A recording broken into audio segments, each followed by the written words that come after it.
Jay. Hi, Dolly. Hi, Foxfish. Hi, Destructicon. Hello to Ogden, in case he can't make it. Hi, Dave. Hi, Aegis. Hi, Aunt Olivia. Hi, Danger Doug. Hello, hello, hello, hello. Yes, I have my lamp on our rotating setting tonight for no particular reason. I just felt like just feeling like might as well cycle through the colors, you know? Just for fun.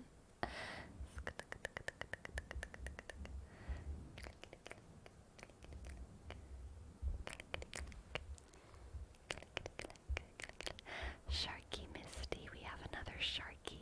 Sharky Misty, hello, hello, hello.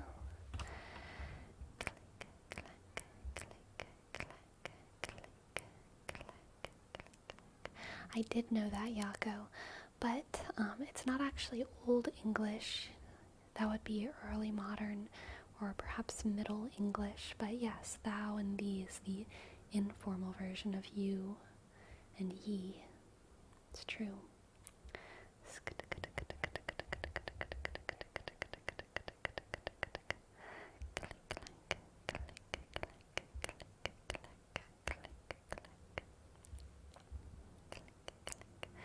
Hi, Horsehead.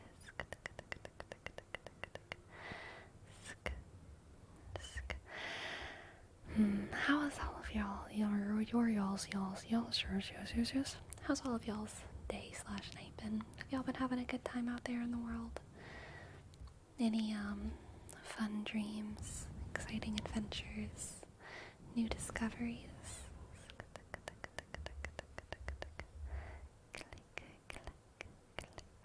Slow today, but not bad. Nice.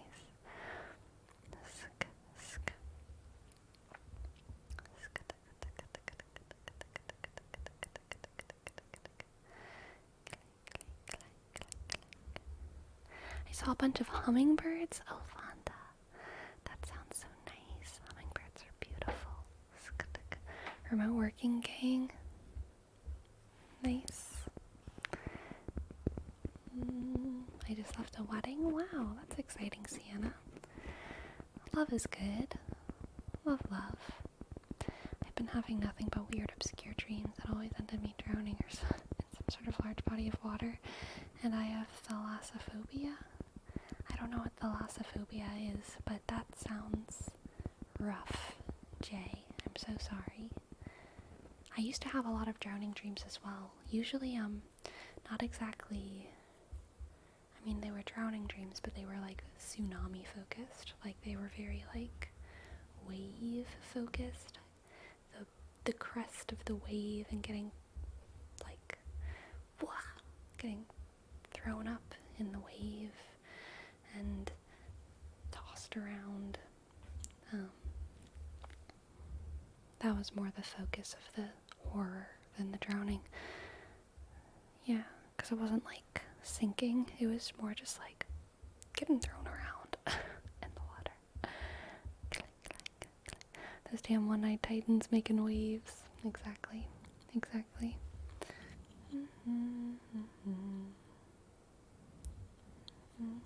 On the bright side, even though I did just pick something out of my eye, the thing that was irritating my eye yesterday is completely gone.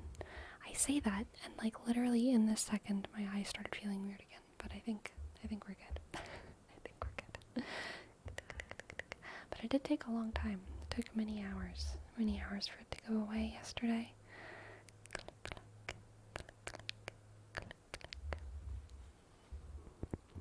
I like the beach right until I got smashed on some rocks while surfing. Oof, that sounds rough, Green Ninja. Good night, Arsad.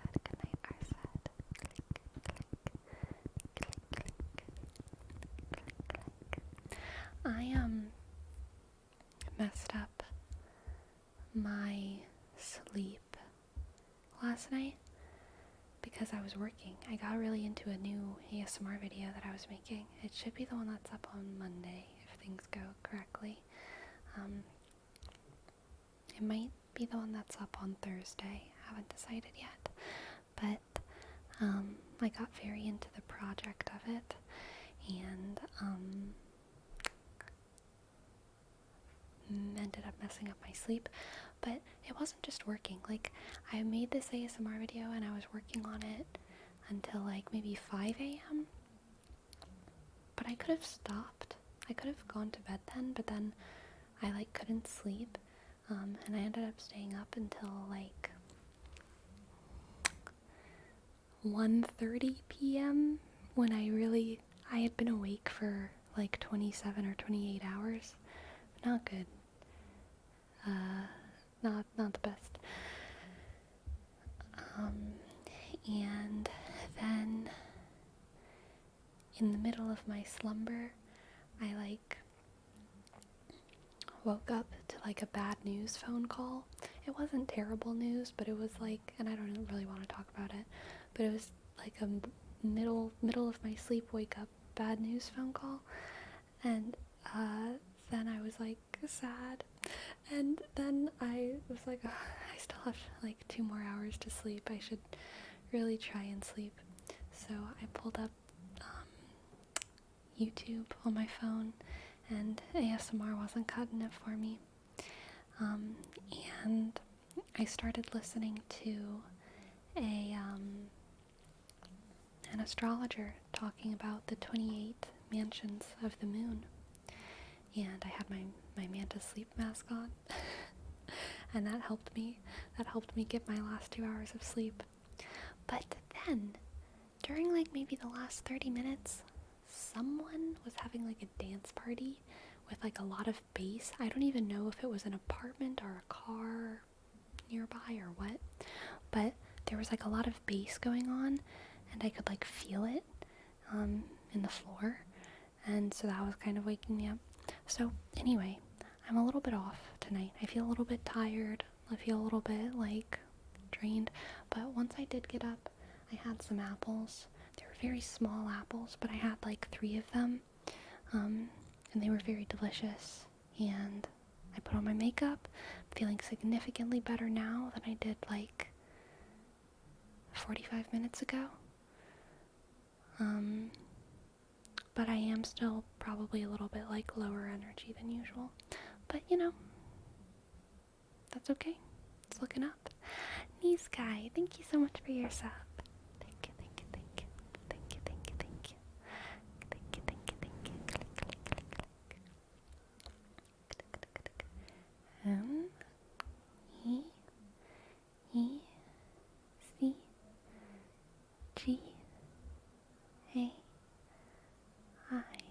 Thank you so much, Knee Sky. Thank you, thank you, thank you, thank you, thank you. Sounds like the worst combination of chaos to keep you from sleeping. There was another thing I forgot. There was also an Amazon package that arrived like later than it was supposed to, because I had scheduled the delivery so that it was like when I was awake, or when I knew I was going to be awake, but it came late, so it didn't they didn't knock, but I like woke up in a start and I was like, my Amazon package, like my spidey senses just kicked in, you know what I mean? My spidey senses were like, the Amazon package. So I got up and I did retrieve it, and it's okay. It's my monitor mount. I have a dual monitor mount that came in. I don't have my desk set up or my monitor set up yet, but I have everything that I need now to set up my new desk and my monitors, but it's probably going to wait until next week. But yes, I'm very excited to get all of that set up. I do have the other monitor ordered. The monitor isn't in yet. I guess that's the one thing that isn't in yet. What monitor did you get? I cannot remember. It was one that was recommended to me by one of my friends, but I cannot remember what it is called. I'll get back to you on that. Aw, thank you, Jay. Thank you, Jay. I appreciate it.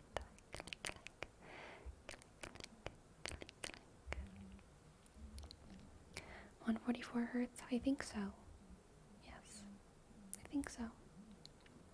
My current monitor is pretty old, but I think my new one is going to be a definite step up.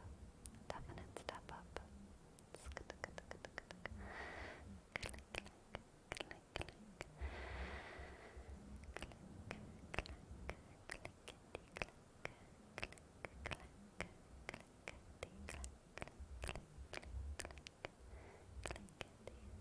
Oh god, I'm never gonna play Overwatch. I do not like first-person shooters. I do not like them, Sam. I am. I do not like first-person shooters.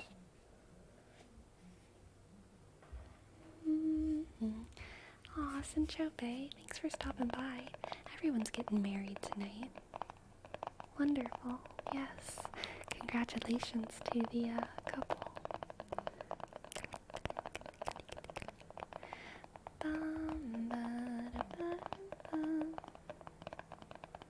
Do you like turn-based RPGs?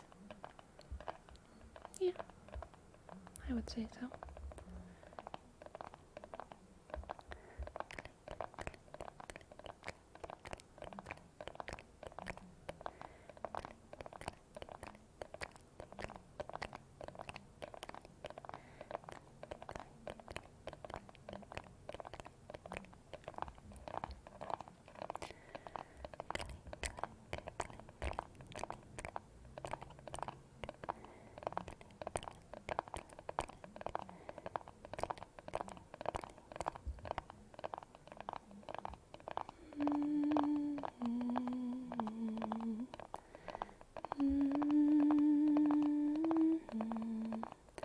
How was the recovery from the subathon? It was good. I definitely feel back to my normal now. Back to my normal.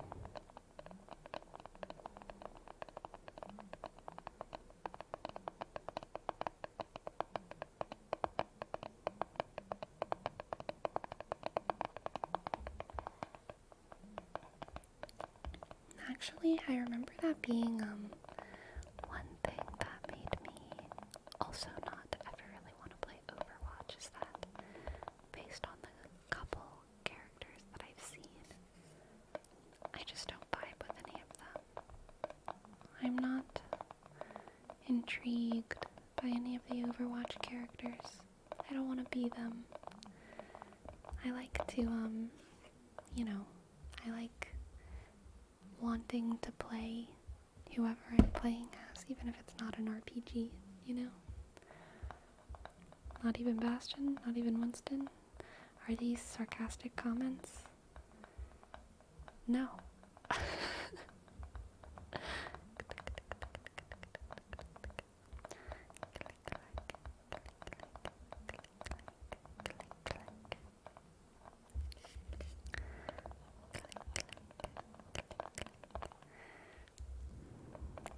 You want to connect with a character? I don't know if I always want to connect with them, but I always want to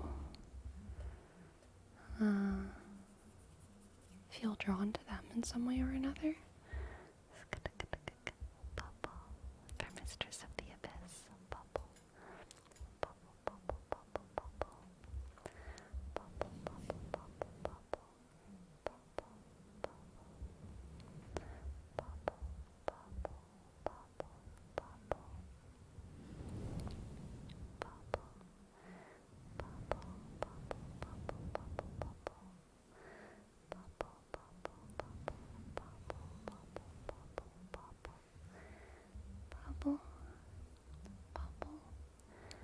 bubble, bubble, bubble, bubble, bubble, bubble, bubble. Oh, mistress. Here, please, let me help you out a little bit. Bubble, bubble, bubble. Bubble, bubble, bubble. Bubble, bubble, bubble. Bubble, bubble, bubble. Bubble, bubble, bubble, bubble, bubble. Bubble, bubble, bubble, bubble.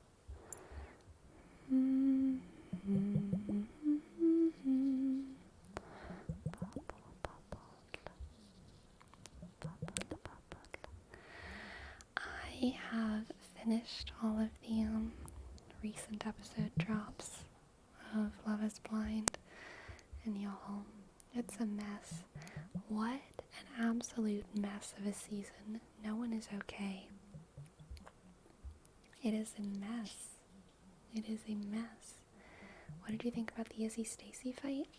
Without spoilers? Terrible. Terrible.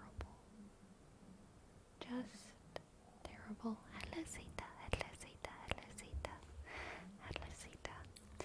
Izzy and Stacy make me sad.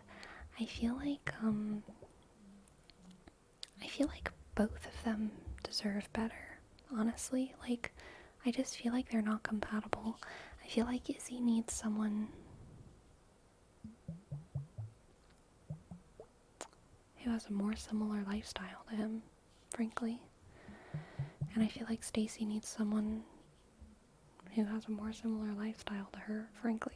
Like, they're both gonna constantly feel judged by each other because Stacy, like, grew up rich, like wealthy rich, and she has set her expectations to continue living her life in the exact same way.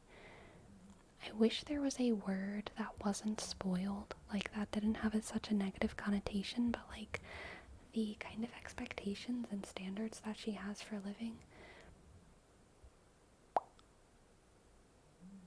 are extremely high. And she makes Izzy feel like shit for not being able to provide that. And it's unfair because no one, I mean, it's a very particular expectation that I don't think should be expected of an average person, like living an average life. She's not just asking for someone with a salary. She's asking for,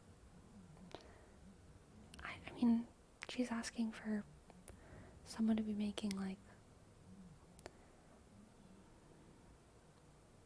a lot of money.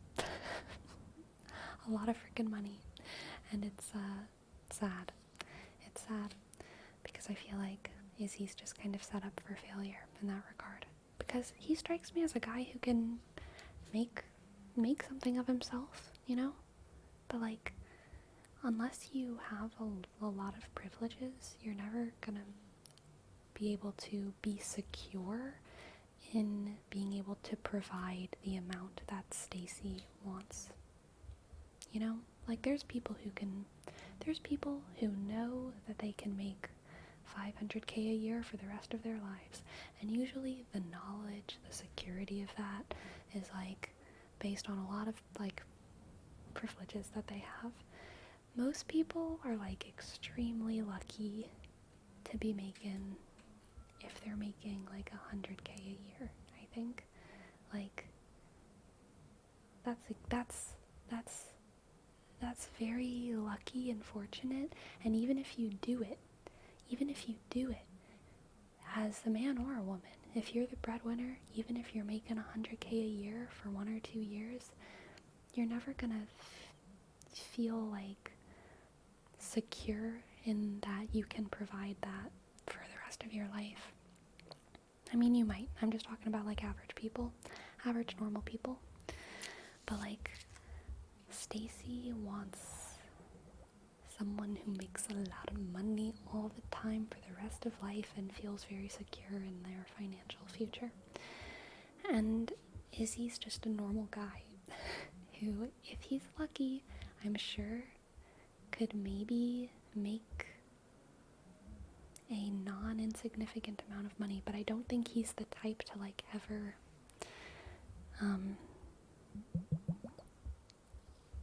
match the kind of family that she comes from in terms of security, you know, which like, it's just sad. It's just sad. Yeah, it's very correct.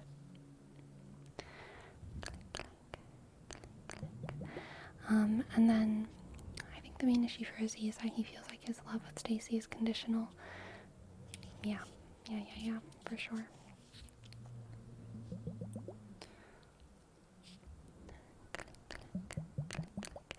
Exactly, Destructicon.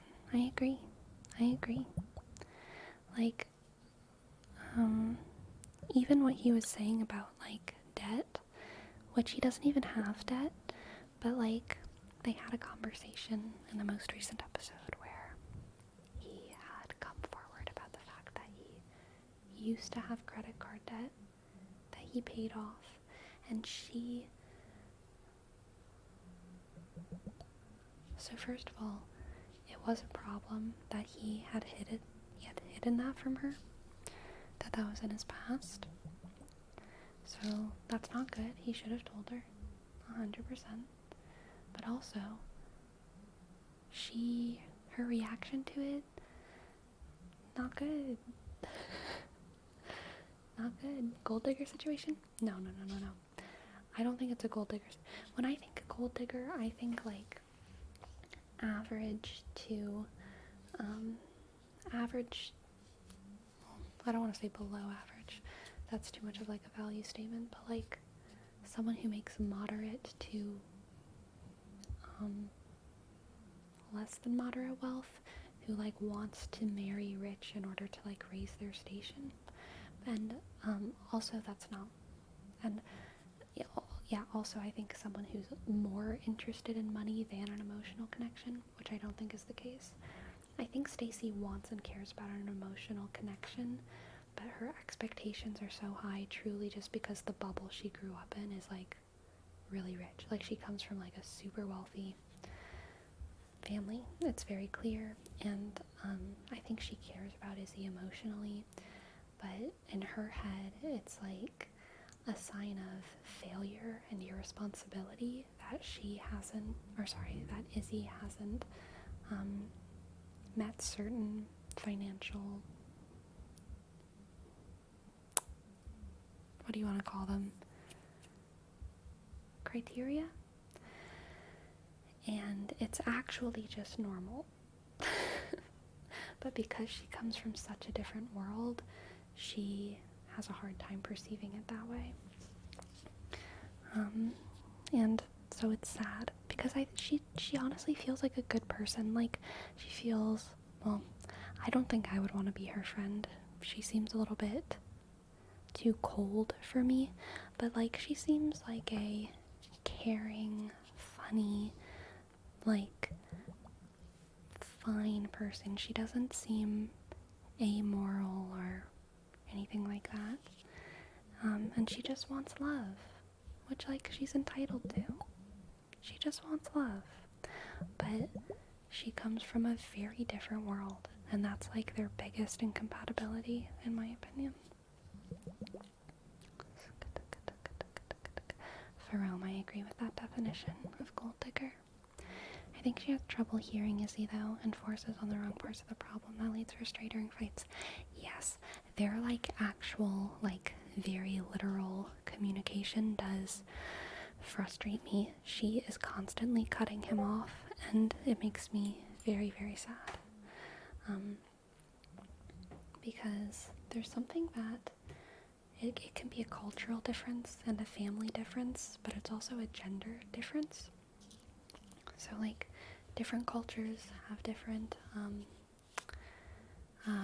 conventions when it comes to communication, and then there's also like gender trends and trends within families and communities.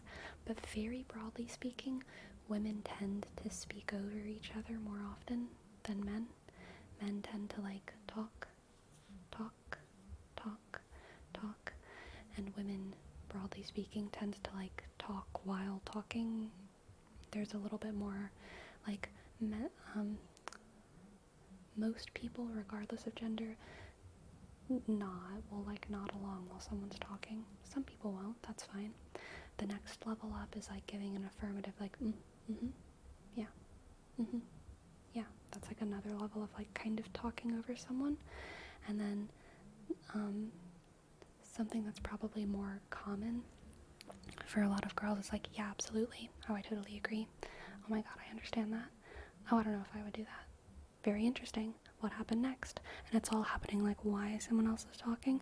And then the next level is like just full sentences overlapping. You're able to maintain a conversation where you hear and understand each other while talking. And that can cause communication issues whenever people have different, ways of processing a conversation, especially within a relationship. But yeah, Stacy, talks over Izzy all the time, and she cannot compute that it is rude. And I can see the disconnect. She cannot compute that she's hurting him, that he feels unheard every time she talks over him. Because I think she is, hearing him. She's disagreeing, but, she's processing what he's saying. But in his head, he's like, she's not even processing what I'm saying because she keeps talking over me, and I just wish I could talk without her talking over me. And it makes me so sad. It's so frustrating.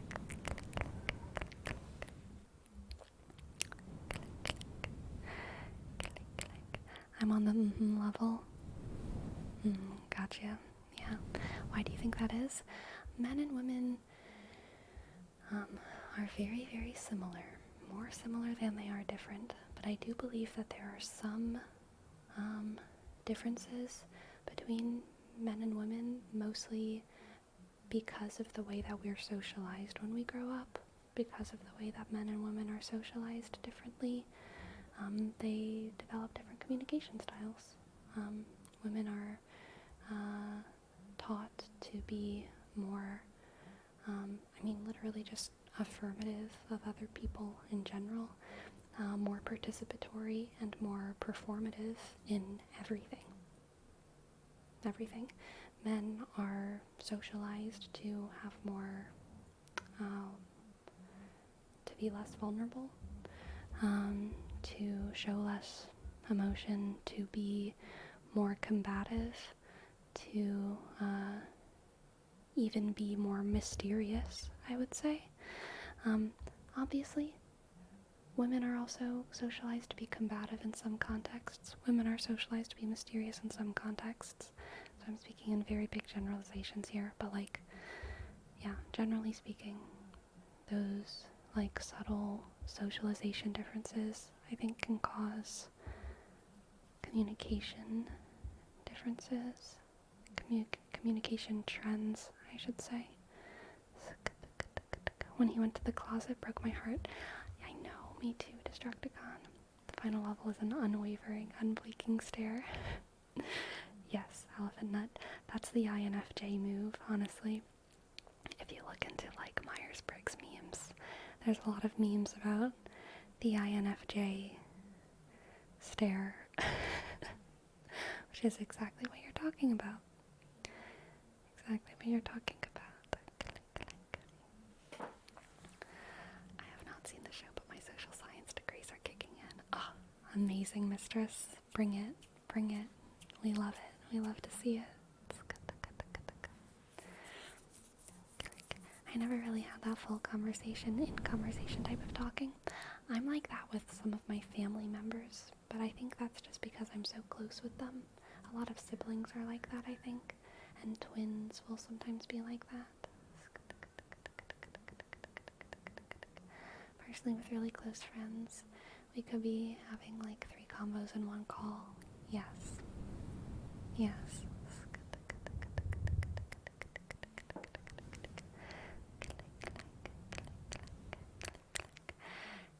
let's do the Zeta name trace. We also have one for Panda Punch. Click. C, click. E, click. D, click. A, click. 1, 3, click.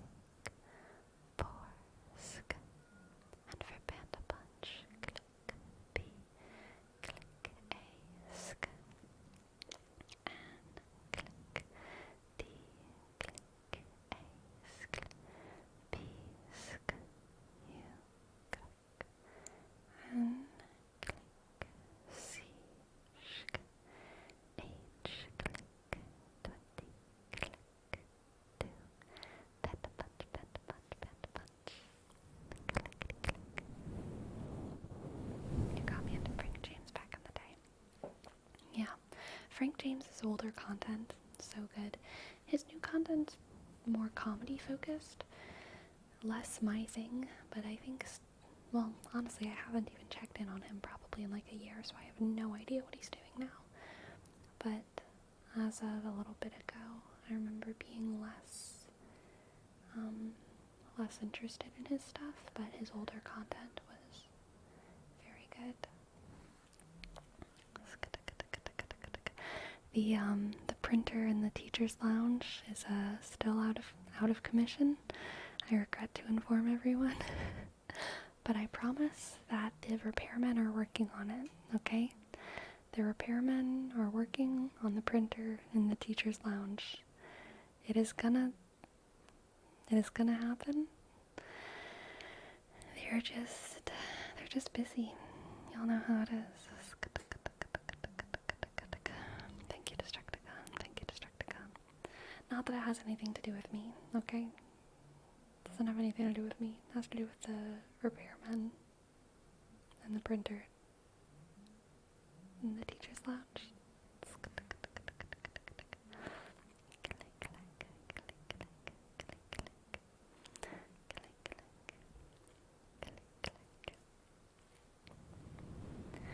The CEO says to just scratch at it and it works.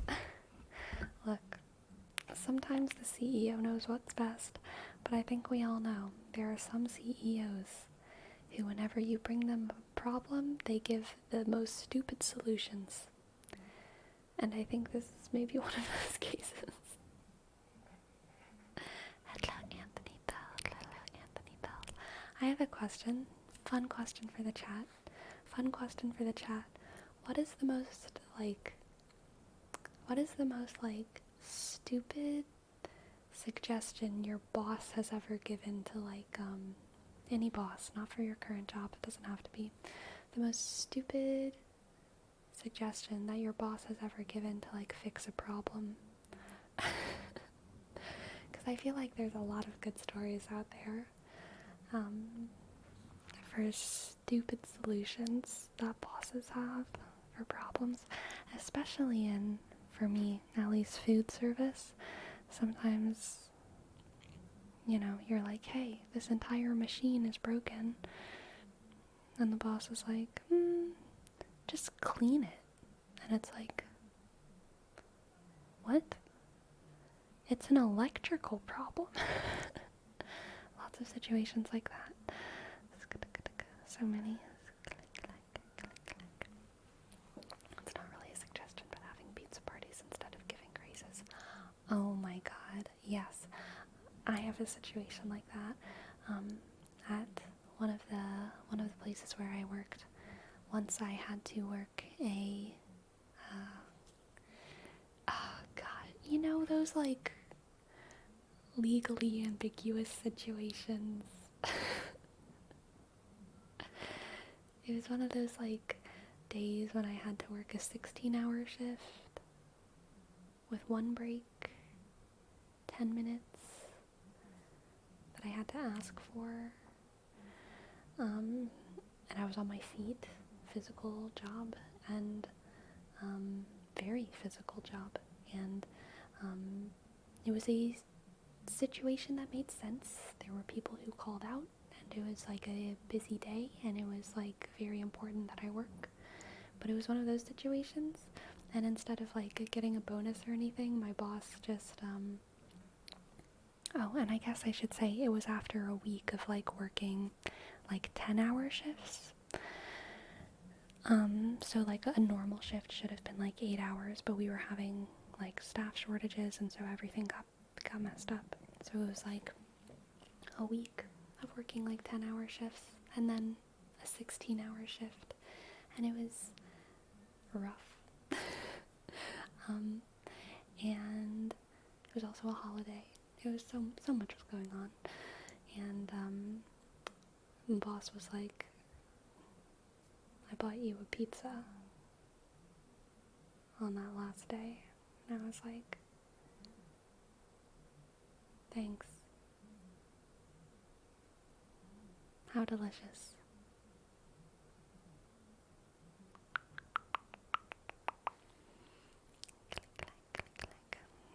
amazing, truly. Yeah, exactly. Kip, kip, kip. Kippity kip, kip, kip, kip. Kip, kip, kip. Kip, kip, kip, kip, kip. Kip, kip,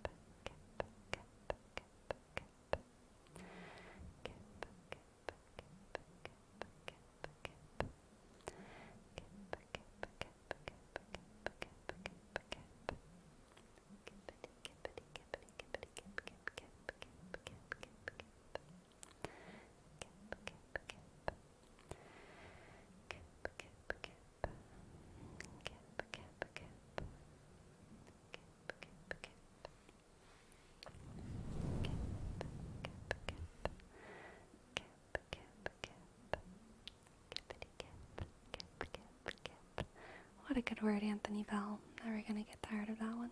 Kip, kip, kip, kip, kip. Worked at Arby's for a long time. Morning shift, forgot to put out more roast beef in the oven and we ran out. Manager told me to take one out that was only half cooked. Slice them off and microwave it. Oof. Yeah, I've been in restaurants where the boss has like microwaved eggs and stuff, like in a panic. Pretty gross, pretty bad. Microwaved all kinds of things.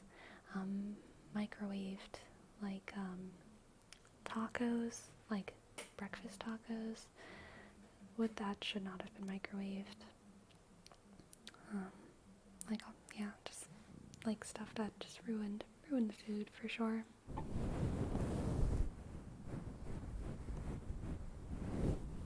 first full week in my new job was Employee Appreciation Day.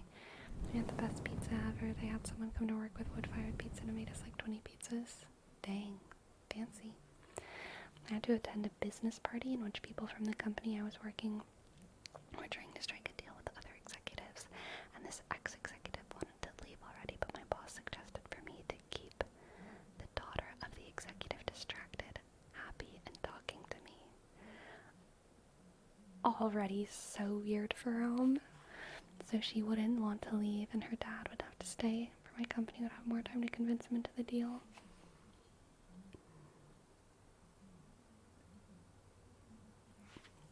Wild. I've definitely, as a server, I've been in situations where a customer has asked me to do something that I have not wanted to do. And it's usually a fairly innocent thing, but the way they're asking it is like, I don't want to do that for you. And my boss has been like, do it. It's no big deal. And that sucks. That sucks for sure.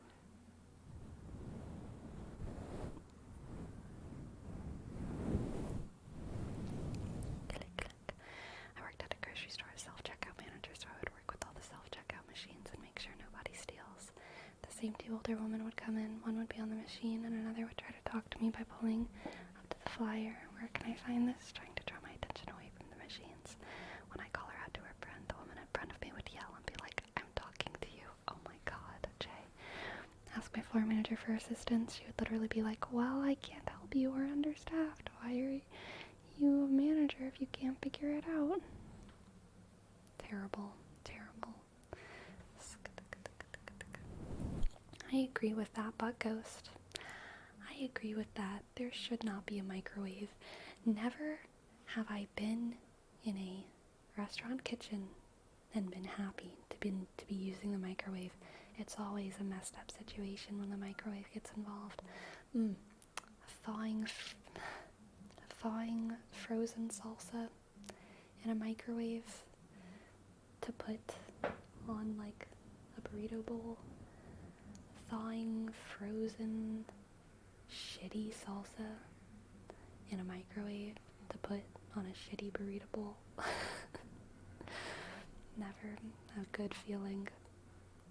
Yep. A name trace for Dolly. D, click, O, click, double L, click, Y, click, underscore, Y, click, U, sk, N, click, A, sk,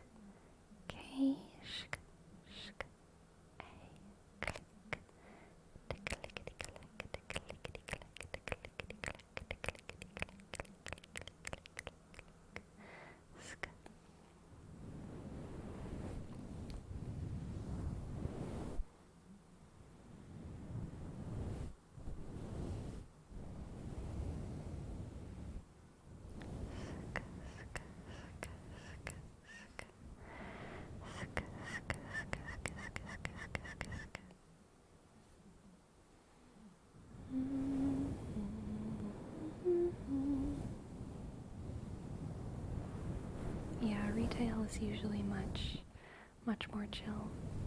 I feel like restaurants so easily get like too intense, too fast. The stakes feel so high in a restaurant all the time, even though it's just food, because there's always a rush. Everyone's thinking on their feet, and because of that, just weird situations come up. Once I was in like this truly, I might have talked about this on stream before. This burn on my arm,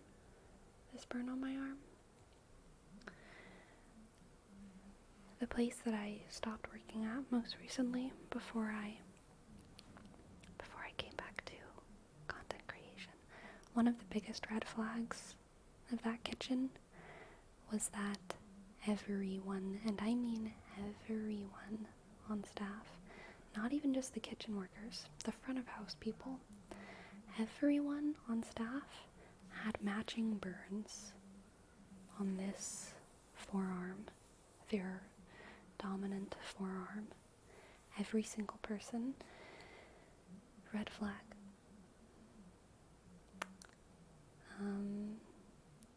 But easy to ignore, because in a lot of restaurants, businesses like these, people kind of get proud of their scars, right?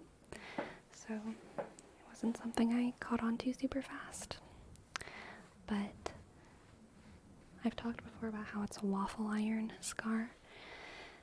The waffle iron that we used at work, because we made waffles, it was shoved up against a wall, and the waffle iron wasn't plastic on the outside, it was metal. It was like an industrial waffle iron.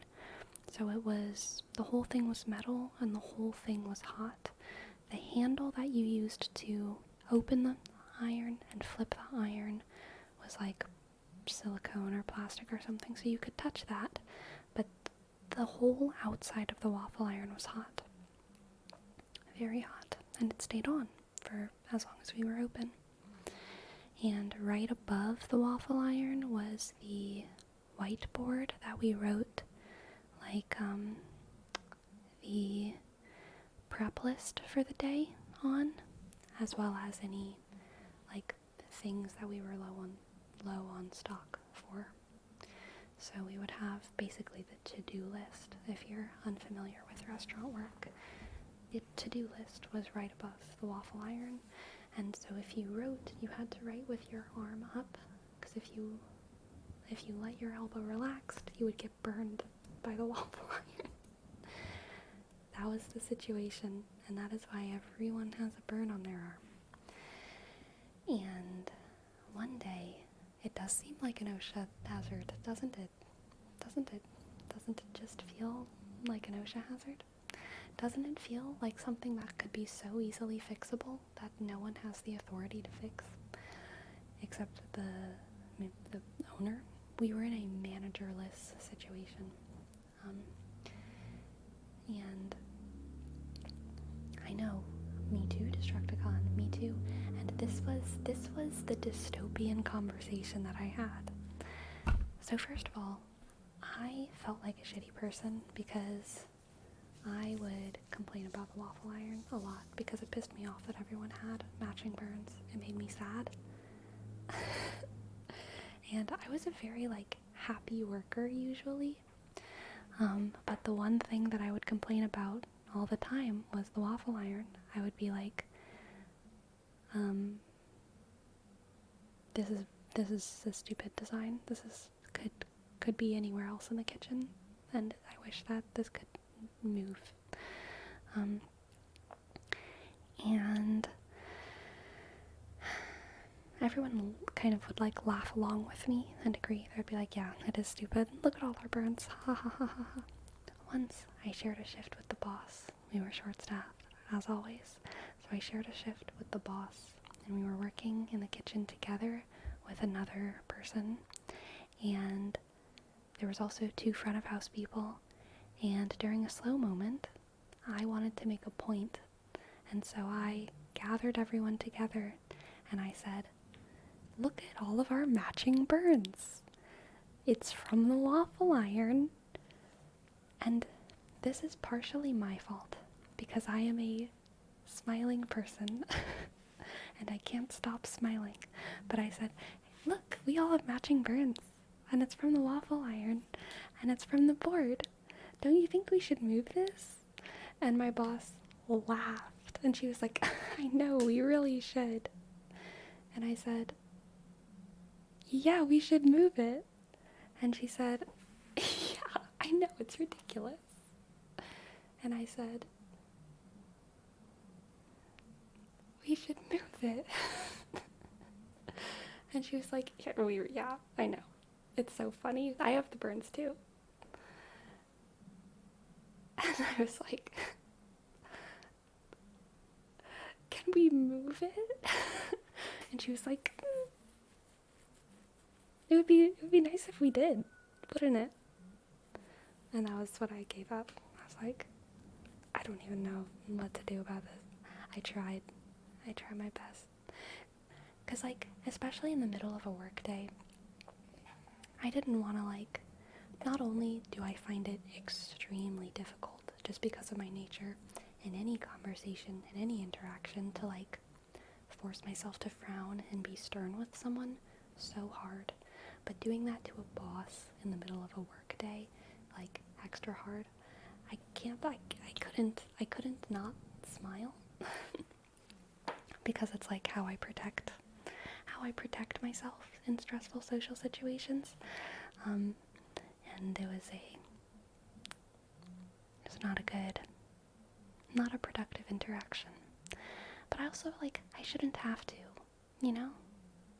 I don't think I should have to. I think I should probably have been listened to.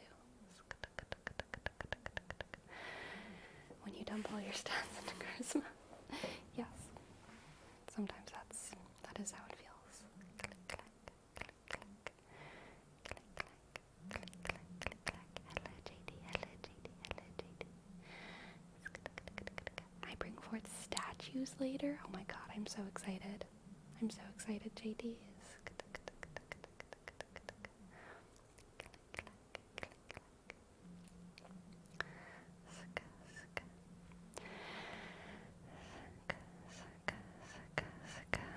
There was this one time when I worked at Build-A-Bear, we had a regular that would come in with a very sad backstory. She would buy clothes for a doll that had tons of sentimental value. One time she came in to replace some clothes, and one of the workers ended up damaging her irreplaceable doll, and the boss did not care one bit and just said, I'll get her a new pair and a gift card.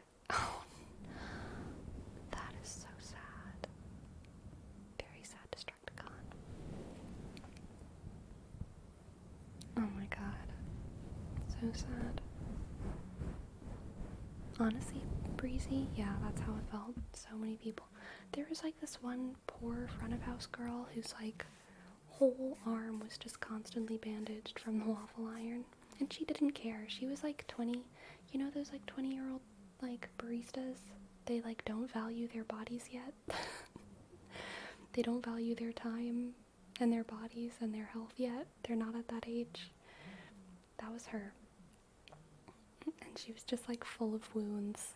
And she was like, I'm just like a little barista girl. And I was like, this is a problem. You are precious. You are precious. I have to protect you. But I couldn't do it. I couldn't protect her. It makes me feel like terrible. I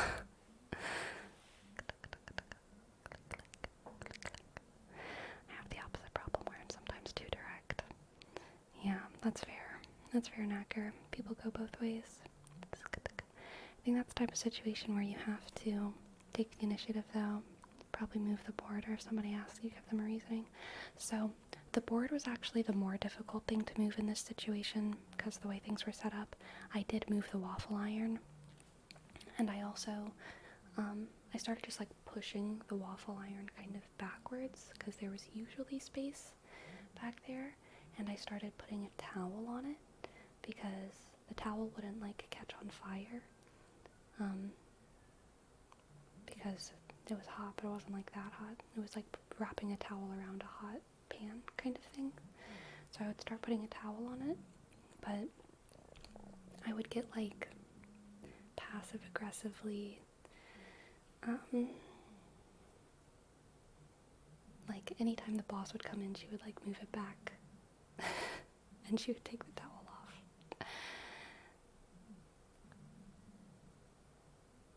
So, yeah, but I did do that. It would just get undone anytime the boss came into the kitchen.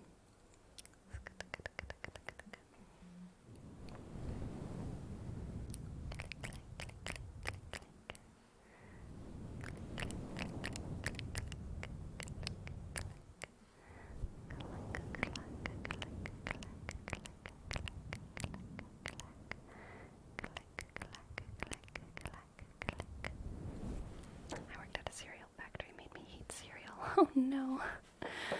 Wow, the smell of cereal. That's so specific, member of chat. Interesting. I know, truly Green Ninja. Shifty, thank you so much for your prime. Shifty, shifty, shifty. Shifty. S, click, H, click, I, sk, F, click, D, click, Y, click, underscore, click, 8, click, 3, click, clickety, click, clickety, click. Yes, Destructicon, absolutely. I'll let you know if Crazy forces me to work in unsafe conditions. Cereal with blueberries. Interesting. Very specific.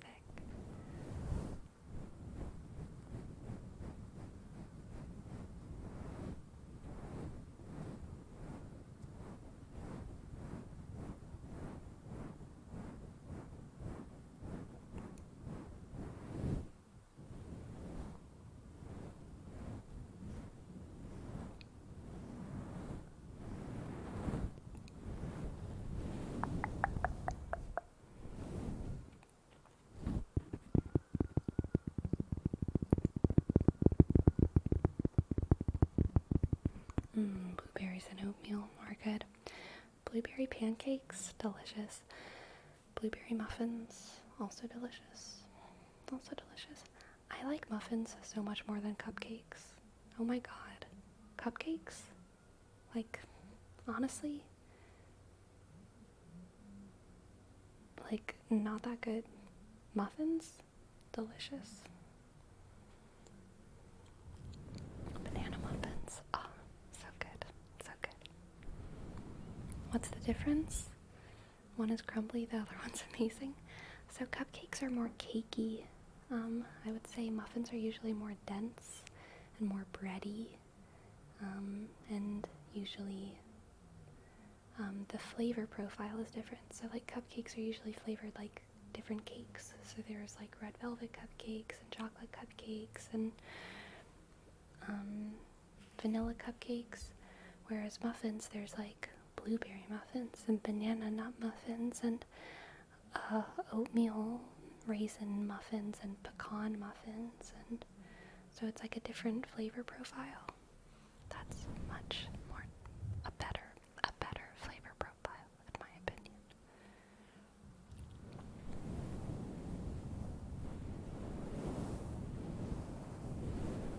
True, Anthony. Cupcakes are just sugar. Muffins you can eat for breakfast. I think they're probably both like equally unhealthy, if we're being honest, but muffins you can still eat for breakfast.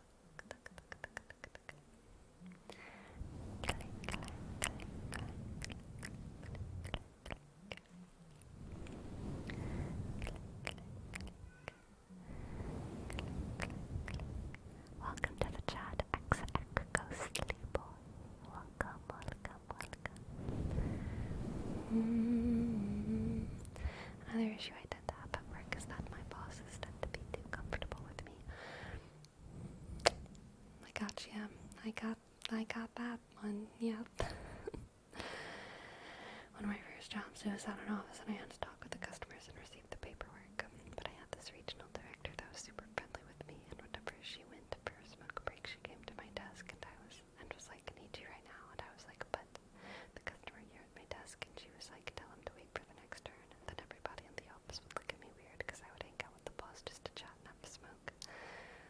Yeah.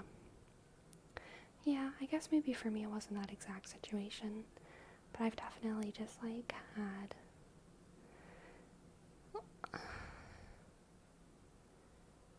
bosses who've, like, tried to be my friend, and that never is good. It's never good. It's sad because sometimes I like my bosses, you know, like, I would be their friend, but it just puts everyone in a weird situation.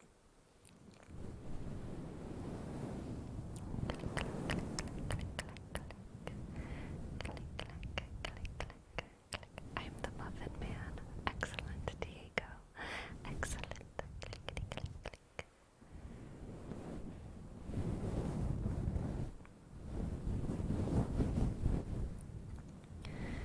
Noise, your boss texted you. Really craving vanilla cupcakes for the specific gas station. I was on my way, so I said sure. I got there forgetting all details for whatever reason. Ended up picking what I thought was what she wanted. Similar story. A little bit. Getting into subjects that maybe not all guys like to hear about this, but I'm gonna talk about it anyway, because fuck it. We should normalize this. But, most of my bosses have been female, which is very nice. And most of, honestly, the staffs that I've worked on have been predominantly female. Very rare in kitchens, so I'm super fortunate to have had mostly, like, female run and female staffed kitchens. The bakery was maybe the exception there. Bakery was mostly men, but most of the kitchens that I've worked in have been mostly female, and we are working hard every day. And so whenever the boss comes in for a shift, and the boss wants to take like get some extra slack because of, oh, Max, thank you so much. Thank you so much for your tip. Thank you, Max. Whenever the boss comes in and wants like extra slack, extra time for breaks, and just like can't stop complaining because they're on their period, it sucks. Because we also have that, though. Sometimes at the same time. Not unlikely that it's at the same time. We're not getting extra breaks. We want them, and honestly, we should have them. And whenever the boss asks for that stuff, of course, we give it, like, yeah, go take your extra break. I know, it does suck. Wow, here's some medicine. Here, like, you know, like, we girls support girls, right? But it sucks when the boss is allowed to ask for that for themselves, and they have the authority to, like, take that extra time, take that extra break, but, like, the normal girlies in the kitchen, we do not get to do that. And sometimes it's fucking hard. And it's very unfair. Very unfair. And yeah, it just also feels like, so, like, it's a way that girls bond with each other. Girls bond with each other by complaining about our periods, okay? This is, like, it's a good way to bond. So whenever the boss is trying to bond with you by complaining about her period, it feels abusive. Sometimes. It's like, stop trying to bond with me. Because you know I have empathy for this. You know I can't not have empathy for this. You know that I can't, like, say no to you when you're complaining about your period. It's an abuse of power. It shouldn't be, and in a perfect world it wouldn't be. In a perfect world, everyone could complain about their periods as much as they want, but unfortunately the world is broken, and sometimes it feels manipulative.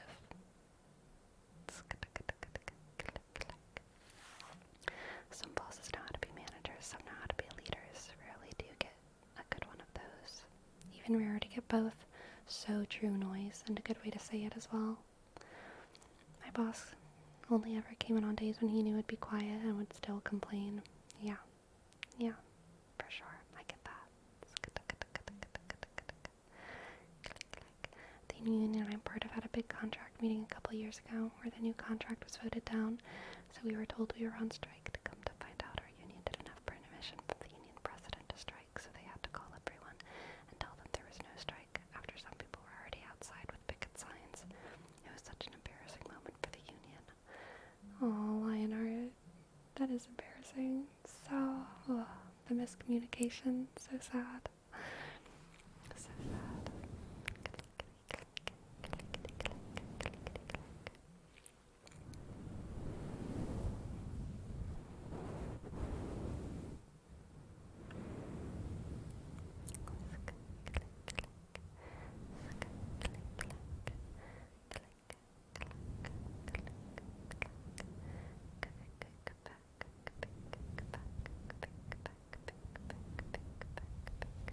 We don't need permission so long as we don't get arrested.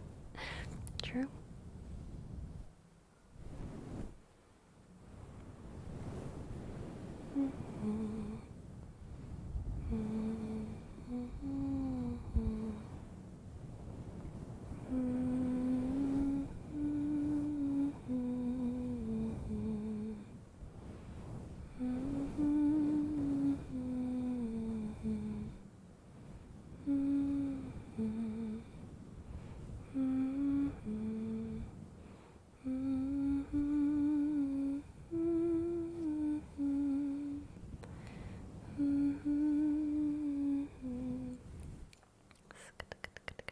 There's been a couple weird situations at work when it comes to strikes.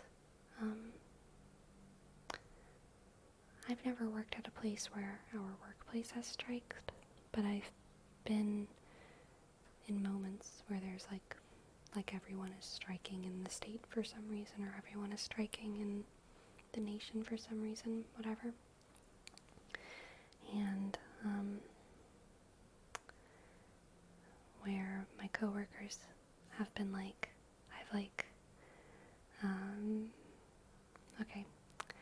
okay, almost everywhere I've ever worked, I'm a freak for control, alright? Everywhere that I've worked, I've somehow manipulated myself into the position where I'm the scheduler. I'm not even always the manager, but I'm always the scheduler. Often a manager, but always a scheduler. I will become the scheduler everywhere that I work. Yeah. Yes, I have to take control of the schedule, but so because of that, sometimes whenever there's been national strikes or whatever, and honestly, I think I'm always like great at scheduling. I take care of everyone's schedules. I make notes about everyone. I make sure that their conflicts are taken care of. I will like cover last minute things for people. I'm very proud of how well I take care of people's schedules, okay?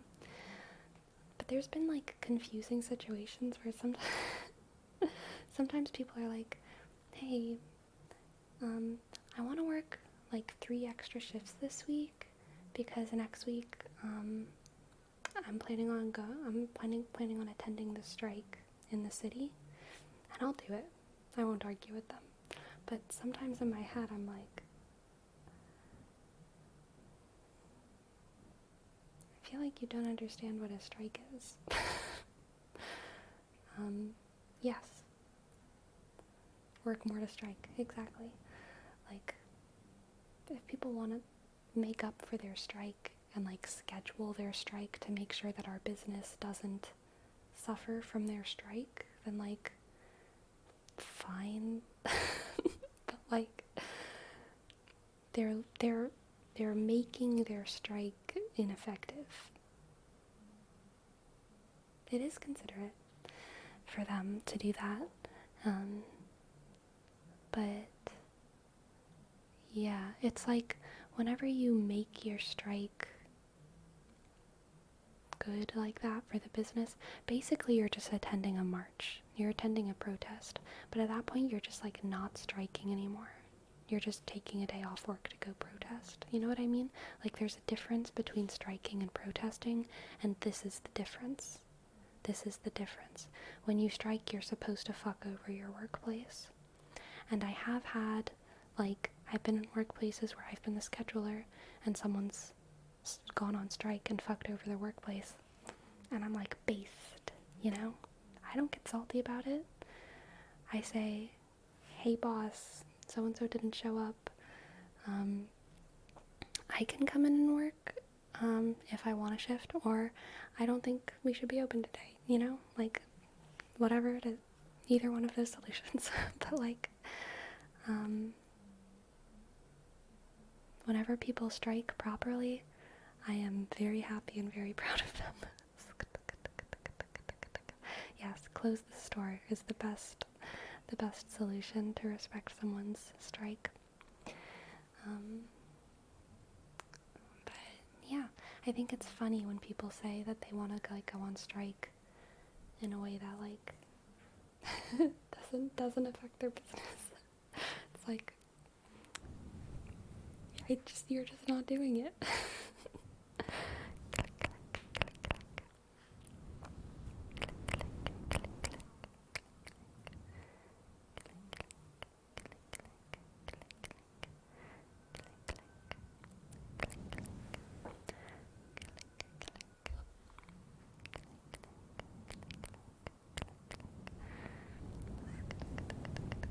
So true, Jay. Say it loud.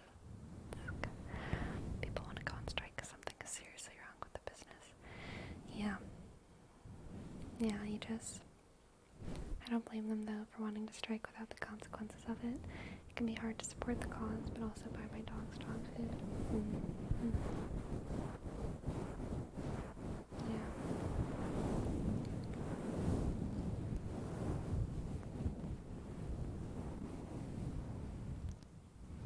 Yeah, very true. Very, very, very, very, very true.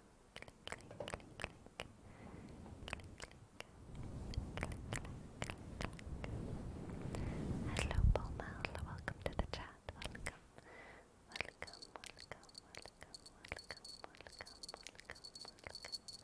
They want a paid strike. That's fair, yeah.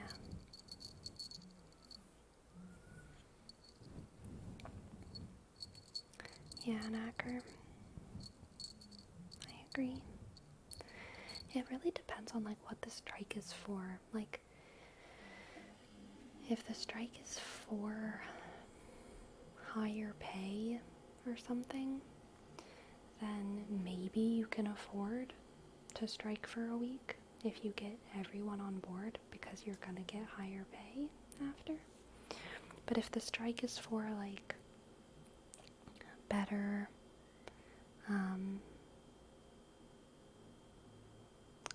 better management issues or like better environmental cognizance at the business or like something else, something that doesn't directly compensate you for striking, then like yeah.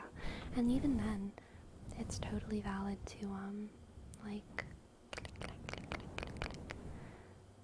even if you're striking for better pay, sometimes you can't afford to strike for that either, just because you can't go that 1 week without your pay.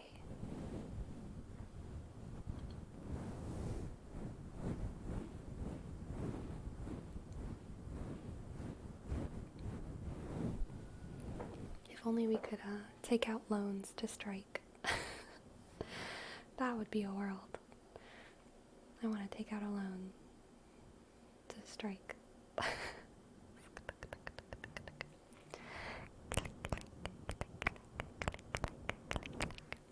Salary advance to strike. Yeah.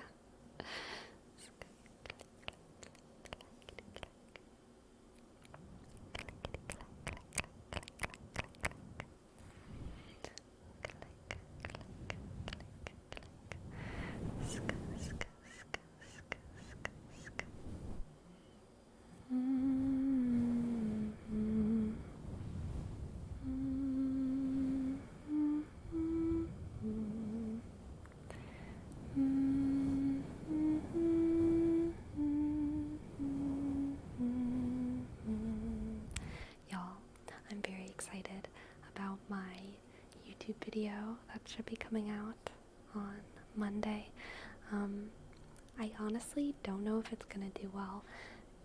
I was like editing it last night, and I was talking to one of my friends about it, and I was like, this is gonna be just like when I was 14, and I wrote an essay.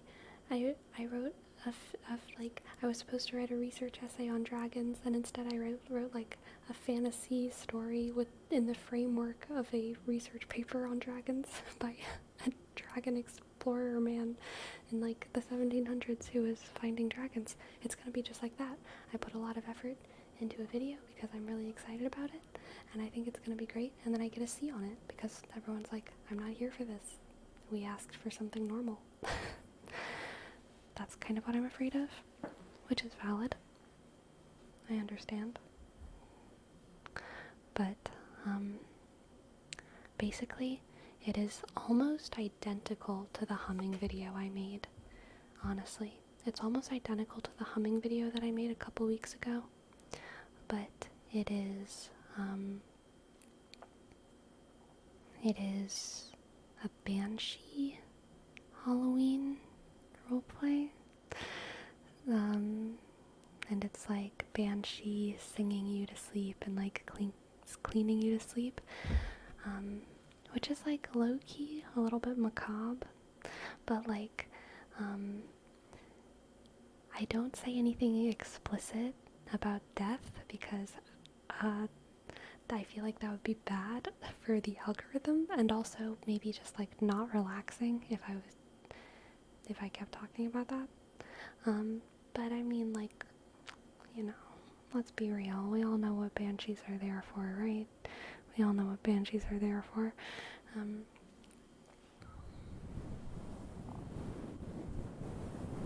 So, yeah, that's basically the concept.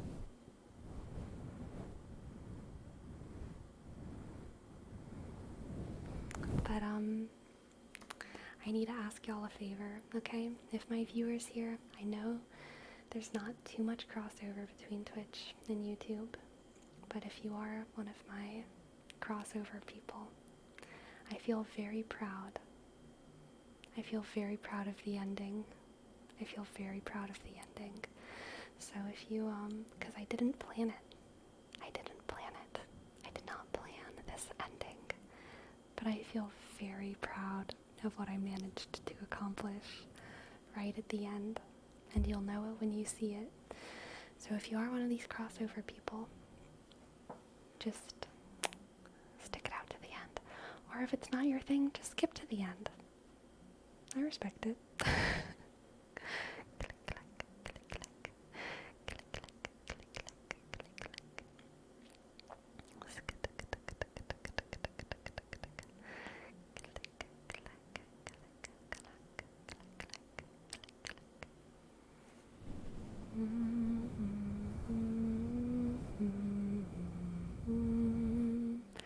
Hello, Eric. What is that?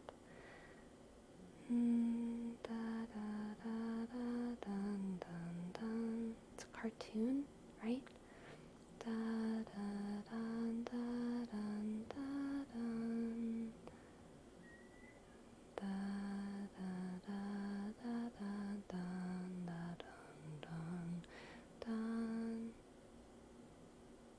Not X-Files.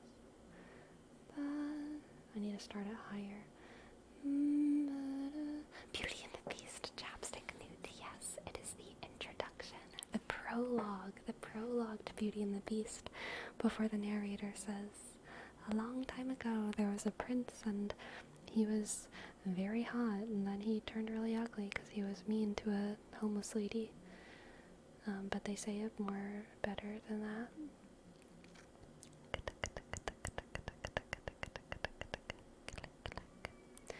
One night I'll fall asleep to a humming video and wake up to an alien man in a blanket fort doing car puzzles through a test tube. I know the feeling. I know the feeling. That ASMR autoplay takes you down strange paths.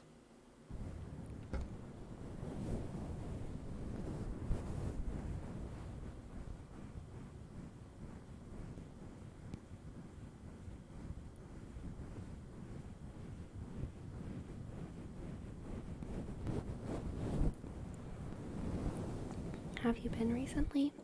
Overall, I would say life is on an uphill. And by that, I mean good, not bad. I don't mean like, oh, it's getting harder. I mean like, life is getting better. But like, in a short chunk of time, I would say like the past, like, week has been like weird. It's been weird. But not bad. Just, I've been feeling kind of weird. But, overall, I am very optimistic and happy about life. Weird week. Yeah, like emotionally, physically, socially, there's just weird stuff. Everything in my life feels weird. You know what I mean? Y'all, you ever have a day when like just, or not a day, like a week when like every relationship in your life is weird, and like the weather is weird, and like your car is weird, and like you feel weird when you wake up, and you like eat weird food, and you like, your hair is like also like kind of feeling weird.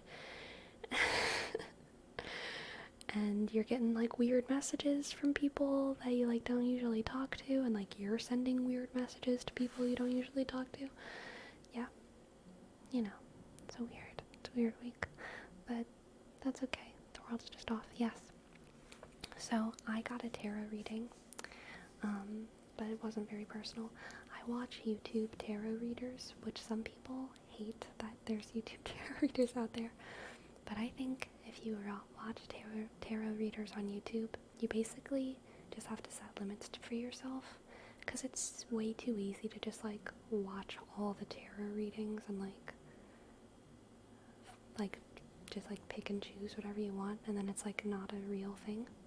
So the way that I treat my tarot readings on YouTube is like, I usually stick to one creator, one artist, unless I like switch over. But like, I have like one tarot person on YouTube who's like weekly or monthly Virgo readings I watch and listen to. And they, so I was watching their reading for me like earlier today, I guess, before I slept, but earlier today, and it was one of those readings where I was like, no, I hate this reading, how dare you. It's one of those. So yeah. I do not claim this exactly, but it was also like accurate. I could see what they were getting at.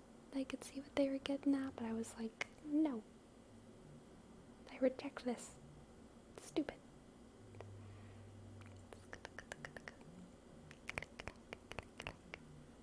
What a perfect time to unlock a tarot reading. Jose. Let's see, what deck do we want today? I think I want the Hush.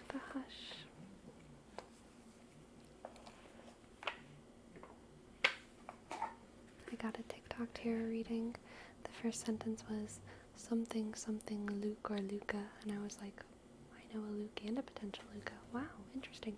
My name was gonna be Luke, or Luca at first, had I been a boy. My mom thought I was gonna be a boy. I think originally my name was gonna be Luke, and then when she found out I was a girl, she was gonna name me Luca for a long time.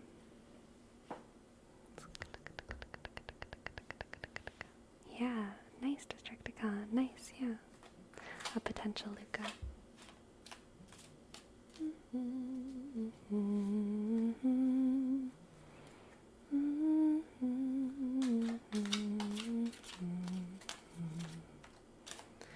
Alright, Jose.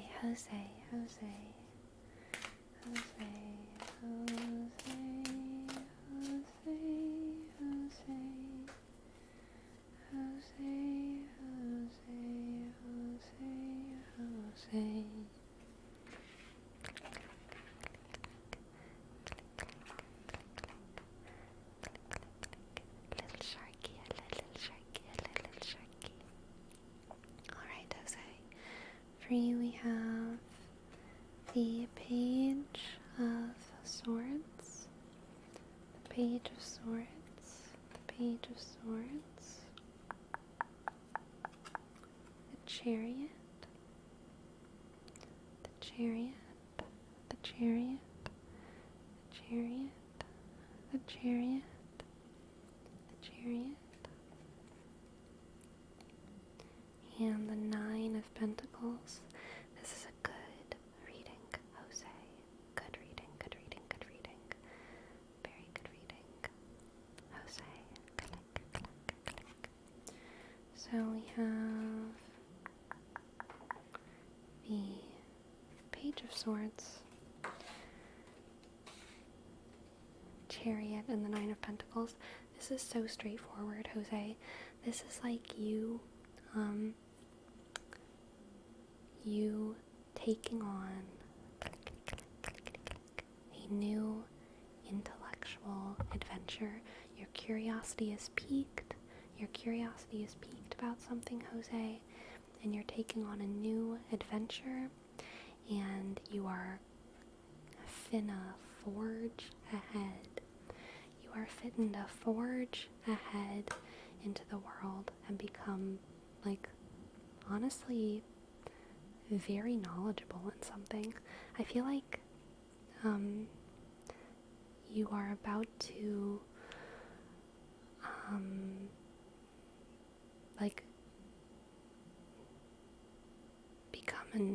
you're about to find a special interest that you're low-key gonna become an expert in.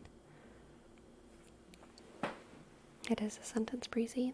Finna forge ahead. You're finna forge ahead. You're finna become an expert in something. There's gonna be a topic that is going to arise in your life, in your circumstances soon, that is gonna be interesting, I think, and you're gonna become an expert in it. You're gonna find a new thing to be super, super, super invested in and well educated on. And yeah, the Nine of Pentacles is you in your energy, feeling yourself, being an expert, being the smartest person in the room about something. The Chariot is you going on this intellectual journey, and the Page of Swords is that spark, that intellectual spark where your curiosity is piqued. So I really feel something's gonna catch your attention in the world, and you're gonna be I want to look into that. And then you're gonna have fun. You're gonna have fun looking into something new. It's gonna be productive. It's gonna be fulfilling, and you're gonna come out of it on the other end slaying. You're gonna slay. Okay, Jose. Okay. Click, click, click, click, click, click, click, click. We also have a name trace for Raxo. Raxo R. Click. A. Click. C. S. O. Click. Underscore. J. Click. S. Raxo. Raxo. Raxo.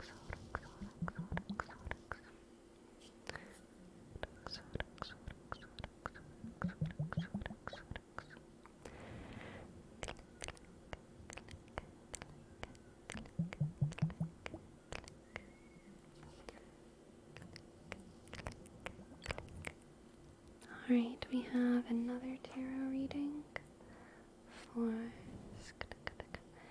Seraph King. Seraph King. Seraph. Seraph King. Seraph, Seraph, Seraph, Seraph, Seraph, Seraph, Seraph.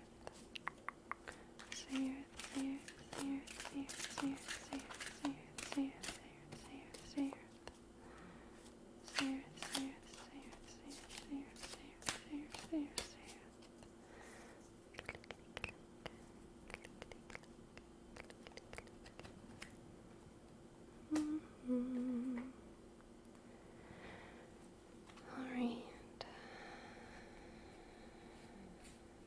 Nine of Pentacles coming out again.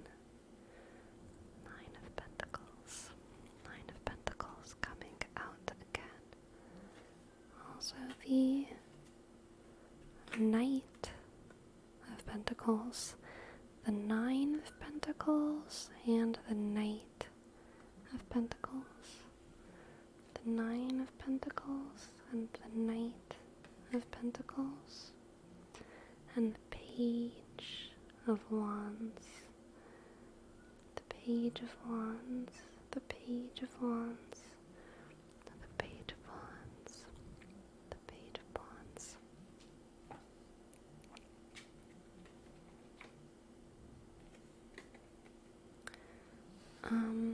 So this is very similar to the last readings, Earth King, but also kind of opposite. For you, I feel like you have earned your place. You've earned your place where you have a pretty high level of, I would say, respect for yourself and maybe like inner confidence. I feel like you have an inner confidence and inner recognition of how far you've come and how good you are in a lot of ways. You have a lot of self-respect, and you have that self-respect because you've earned it. You've worked really, really hard, say Earth King. I feel like you've worked really, really, really, really hard. Max, thank you so much. My cat's name is Crazy, Crazy, Crazy, Cracie. Thank you, thank you, thank you, thank you. Thank you for the tip, Crazy. Thank you, Max. Say Earth King, I feel that you have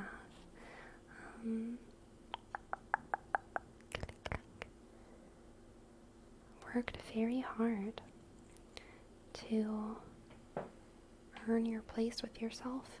You might have come from a place where you felt like you weren't worthy of respect, where you recognized your immaturity and you recognized the flaws in yourself and the things that you wanted to improve. So you, one by one, fixed all of those things, and you've kind of come out on the other side of that journey being someone who you respect and love. And I feel like having that realization that you've kind of made it, and you're not perfect, there's still so many things that you can do, but I feel like you're about to have a pretty important realization, Zayarth, that you are worthy, fully worthy of whatever it was that made you want to start on this journey, you know? If what made you start on this journey was the feeling that maybe you're not ready for college, so you need to do all these things. Maybe you're not ready for a relationship, so you need to do all these things. Maybe you're not ready to move in with your spouse until you accomplish all these things together.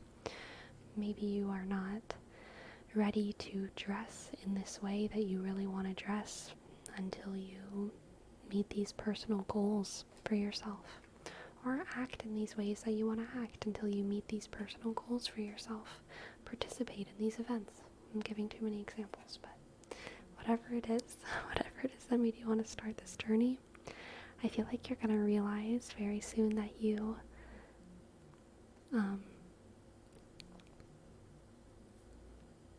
can participate in those things that you used to feel were barred from you for some reason.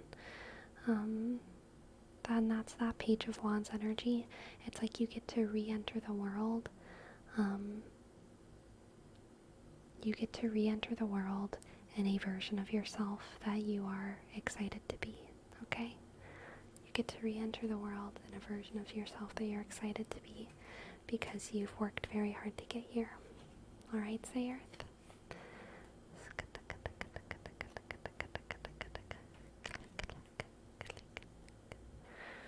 breezy. I think you can summarize most of my readings into sleigh. You're welcome, Sayers. You're so welcome. And welcome to the chat as well. Welcome.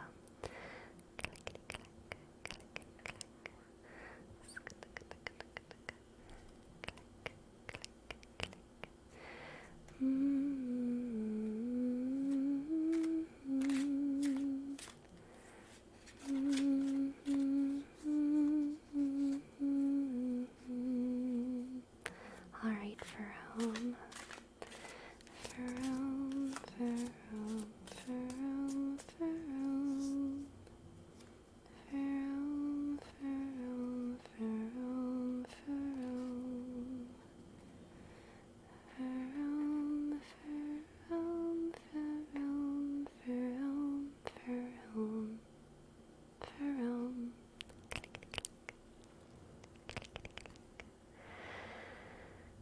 Ferome, we have the Two of Pentacles,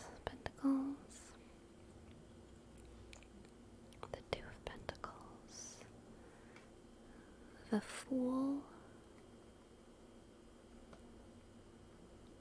the Fool, the Fool, the Fool, the Fool, the Fool, the Fool, the Fool, and the Page of Pentacles. The Page of Pentacles. The Page of Pentacles. The Page of Pentacles. Ferome, this is giving biting off more than you can chew, okay? I feel like you've bitten off more than you can chew.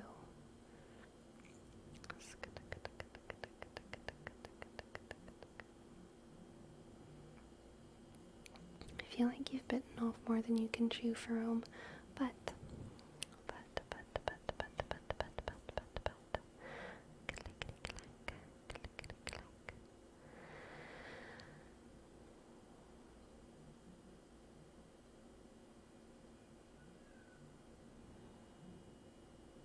I kind of feel like it's gonna be okay. I feel like it's gonna be okay. You're just gonna like you're gonna have a lot to deal with for a hot second.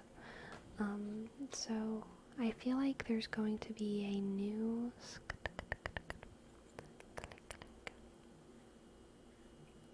No, Ferome, this isn't doom. This is almost positive. This is almost like, you know, like a busy but a good time. A busy but a good time. There's gonna be something that comes into your life. This is a positive card, okay? Page of Pentacles. There's gonna be something that comes into your life where you feel ready and able to take on a new a new endeavor, but I feel like you're with the Two of Pentacles and the Fool. The Two of Pentacles is basically like juggling multiple things at once, having to balance multiple things at once. And then the Fool is, you know, not really seeing the unforeseen dangers that lie ahead. So I feel like you're going to start on some kind of new endeavor, start on some kind of new journey, and maybe bite off more than you can chew in the context of that journey, and you're gonna end up having to juggle a lot at once. You're gonna end up having to balance maybe many different projects, many different people, many different communication channels, and that might just cause a little bit of danger down the road. Not danger in an extreme sense, just danger in there might be some things that slip through the cracks a little bit. There might be some things that through the cracks. There might be some things that get lost. They get lost. And there might be some projects that have to end prematurely. It might be the kind of situation where it's like, maybe this could have worked out if I had waited to start this, but because I started too many things at once, I actually have to kind of kill this project. That might be kind of the vibe. So I would just say be careful. Be careful, Jerome, about biting off more than you can chew, okay? Be careful about biting off more than you can chew, because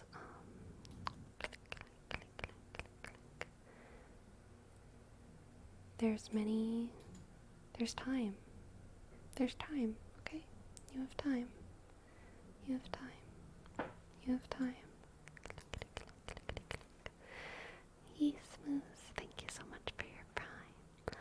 Why click I sk I click S click M click U sk S. Thank you so much, Yismus. Thank you. I have a sneeze in my nose. Did I lose it? I think I lost it. I've been staying up until very late since before the subathon because I've had many new responsibilities. For sure feels like my quality has diminished a bit at least. Oh, I'm sorry for Rome. Sorry for Rome. Yeah. Sometimes that is how it is. That be how it be. It is the perfect crime, Breezy. Truly. It still kind of feels like it's in my nose. It turned into a yawn. Does that happen to anyone else? I never noticed that my lost sneezes turn into yawns until I started streaming, okay? My lost sneezes turn into yawns. Clickety click. Clickety click. Clickety click. Hello, Mutas. Kata kata kata kata kata kata.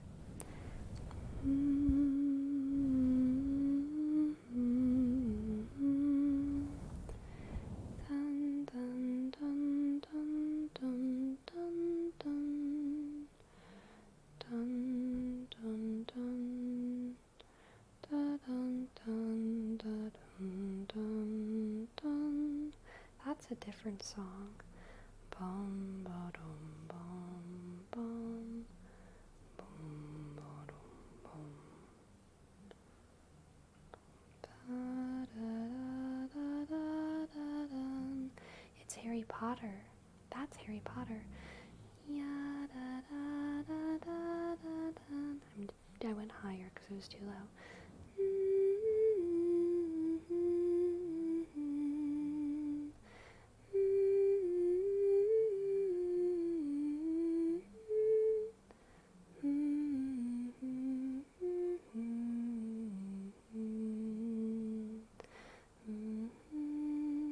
That's Harry Potter, but Beauty and the Beast is Tran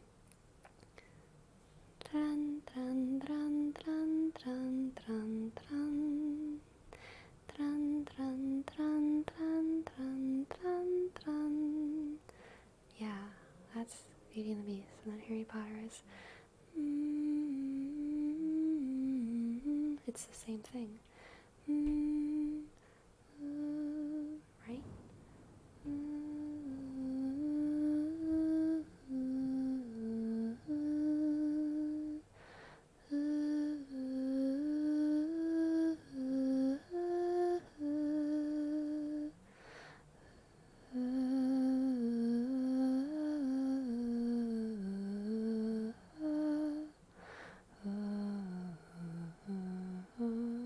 I went lower again, but yeah.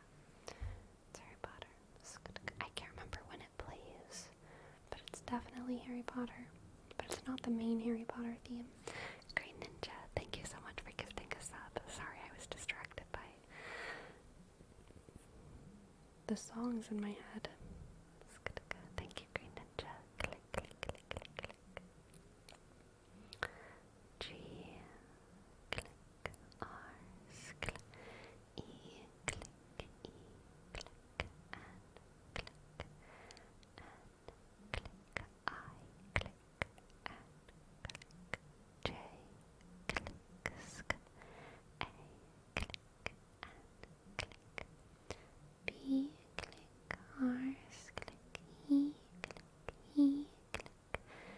C, click Y, click V, E, sk, E, click M, sk, sk, O, sk,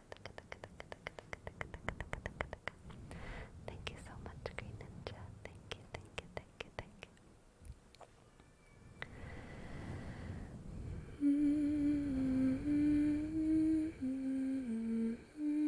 Sounds adjacent to a Phantom of the Opera song, too.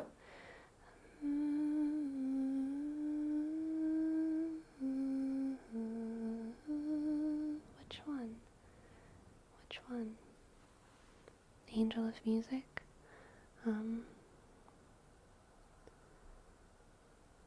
How does Angel of Music go? No, I can't think of it.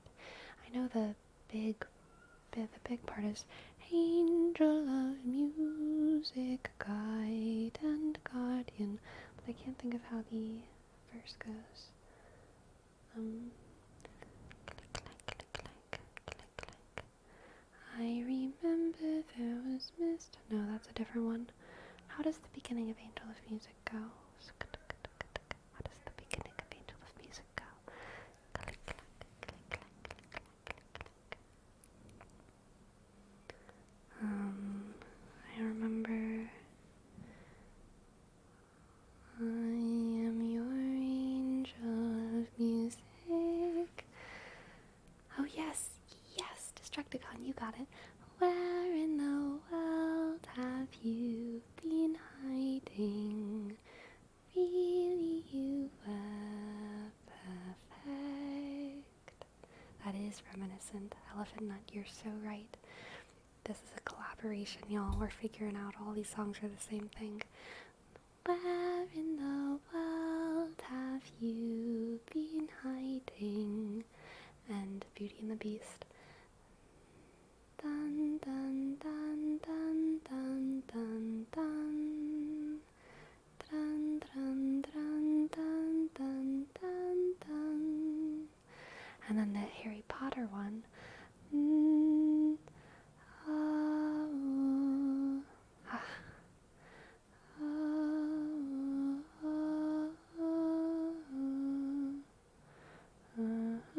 I'm still doing Beauty and the Beast.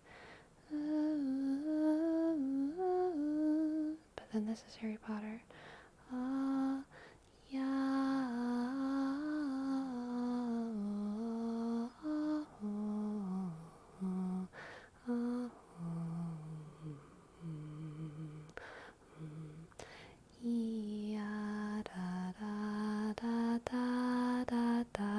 That's Harry Potter.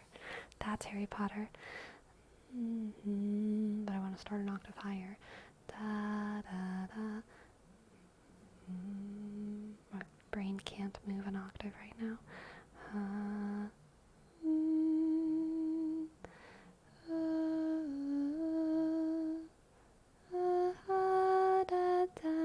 There we go, we found it. Oh, that's so satisfying.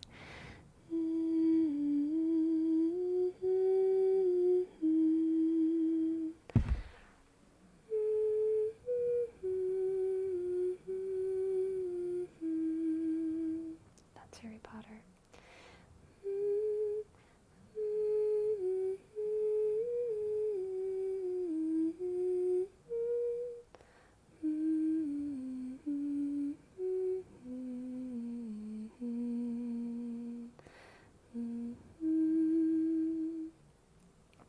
And then Angel of Music.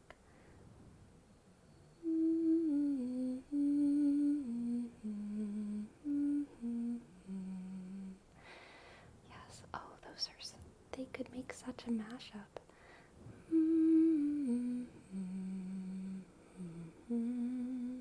When does it play? When does it play, y'all?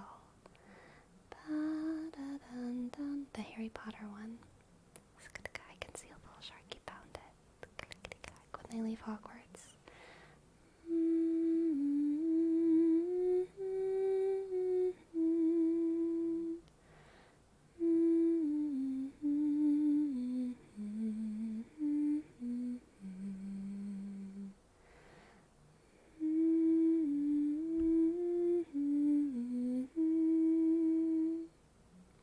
Do we of them in our heads.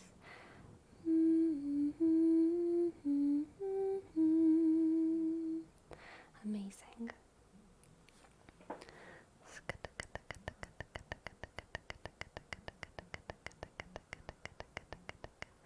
The song is called Leaving Hogwarts. It has the Philosopher's Stone in the air, but I'm almost certain if I said it plays when they leave in the first movie, I would be wrong. Sounds like Corpse Bride. I don't know Corpse Bride, so I can't say anything to that.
Relax, relax,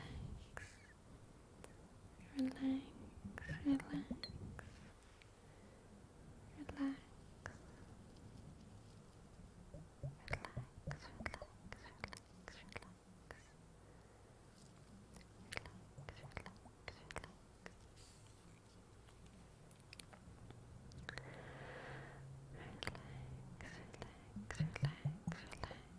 Have I had water? I don't think so.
JD's stream, and I learned this new excellent trigger. Placebo, placebo, placebo, placebo, placebo,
ghosty boy. I hate music. I'm sorry, that was a joke. I'm kidding.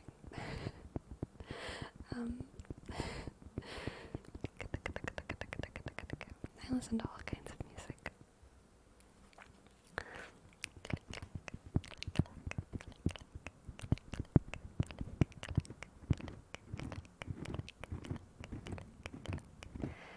I like pretty much anything with a story. Anything with a story, ghostly boy.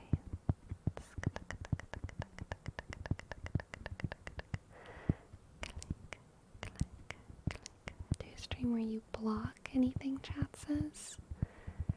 Oh, like an avoidant stream, and a stream where I just act extremely avoidant.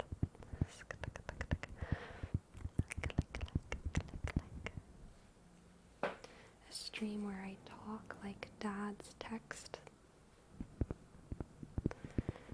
ASMR, but I talk like dad's text.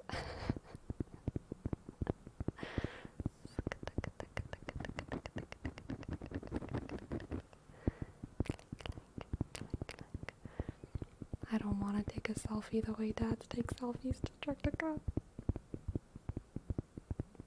I don't want to do it. No, please.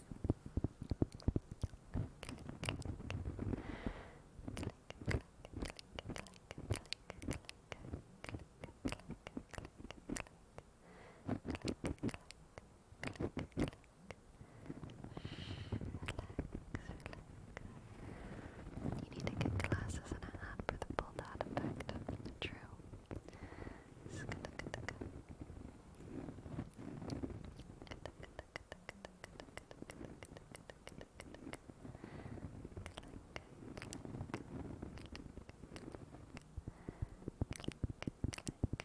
It is break time. You are correct, Distracticon. Alright, my friends. I will be back in 5 minutes. Please do something nice for yourself while I'm away, okay? Just do something nice for yourself, whatever it is. I'll be back soon.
I am back. I am back. I am back. I am back. I am back. I am back. Where did my redeems go? There we are. I have a word rep redeem for Haruki. Haruki. Haruki. Haruki. Haruki. Haruki. Haruki. Haruki. What is that Greek cheese that I'm thinking about? Does anyone know that Greek cheese? Haruki. What am I thinking about? No, none of these. Haruki. It sounds like Haruki, but it's not Haruki, it's Haruki. Haruki is a Japanese name, but there's a Greek cheese that sounds like Haruki, but it's not that. Haruki. I believe it starts with an H. Haruki. Haruki. Haruki. Not Havarti. Haruki.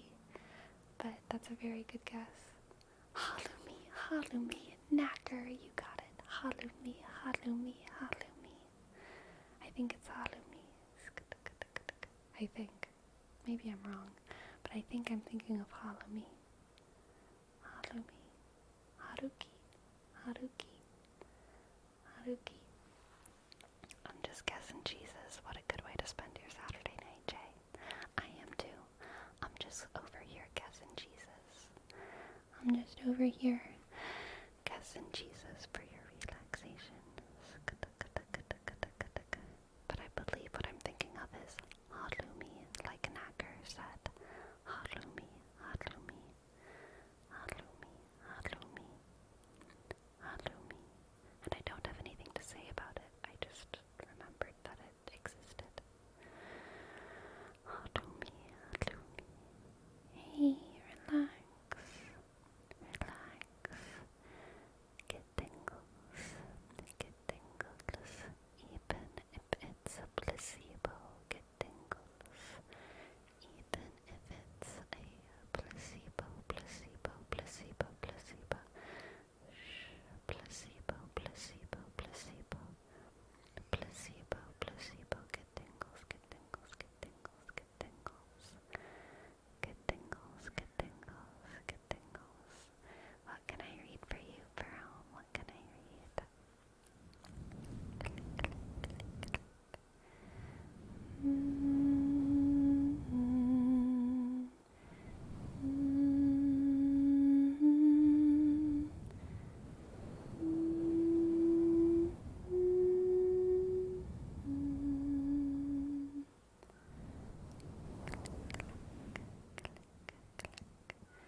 Every You, Every Me by Placebo. You got it. Every You, Every Me by Placebo.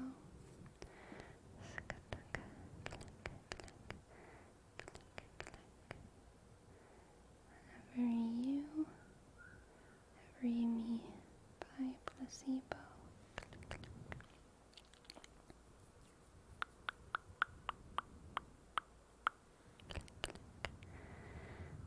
Sucker love is heaven sent. You pucker up, our passions spent. My heart's a tart, your body's rent. My body's broken, yours is bent. Carve your name into my arm. Instead of stressed, I lie here charmed.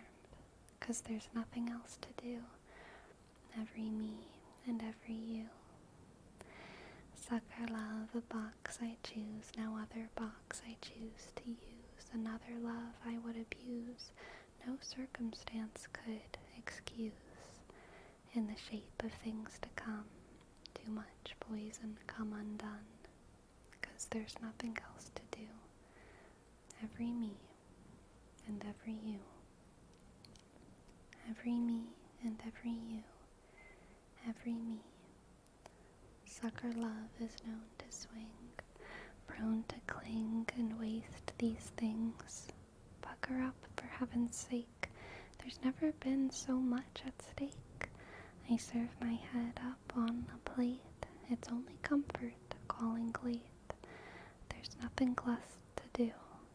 Every me and every you. Every me and every you. Like the naked leads the blind. I know I'm selfish, I'm unkind. Sucker love, I always find someone to bruise and leave behind. All alone in space and time. There's nothing here but what here's mine. Something borrowed, something blue. Every me and every you. Every me and every you.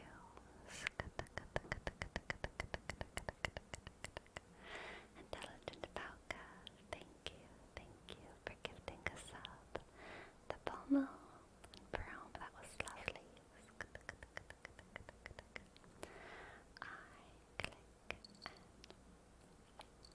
T, click E, sk, double L, click I, click G, sk, E, click N, sk, D, click I, B, click A, sk, U, click C, click A, click intelligent polka underscore clickety click clickety click clickety click. Hello Simply Jessie, hello Simply Jessie, and hello NGO, hello NGO. How are you doing today? Click and Lionheart, Lionheart. What can I read for you? What can I read? What can I read?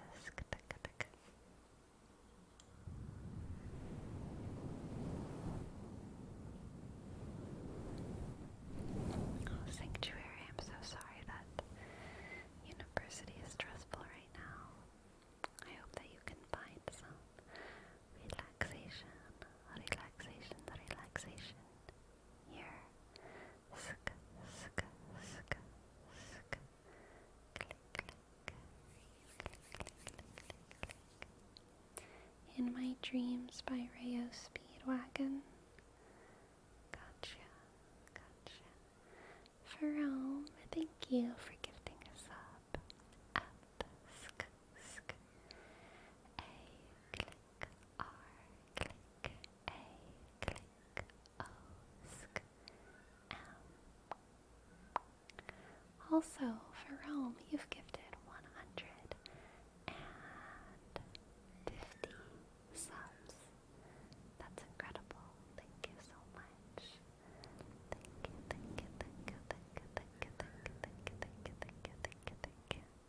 Thank you. One of the many Veromes. One of the many colors of Verome, yes. With that golden gift box. Alright. In My Dreams by Ray Speedwagon. In My Dreams by Rio Speedwagon. Lyrics.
There you go. We are even. We are even. Even Steven, as they say. Even Steven.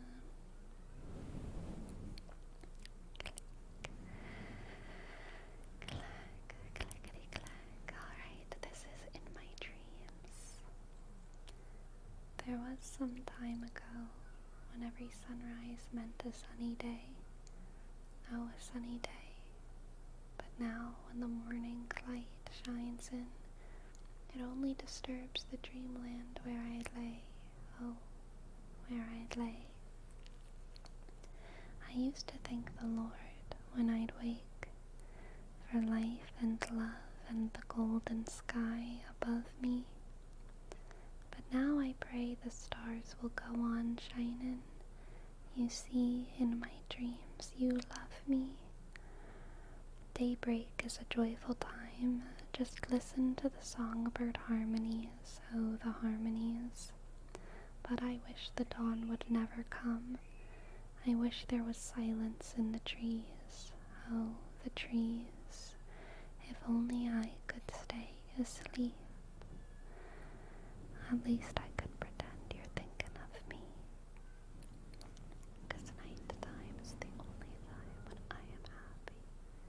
You see, in my dreams, we climb and climb, and at the top we fly.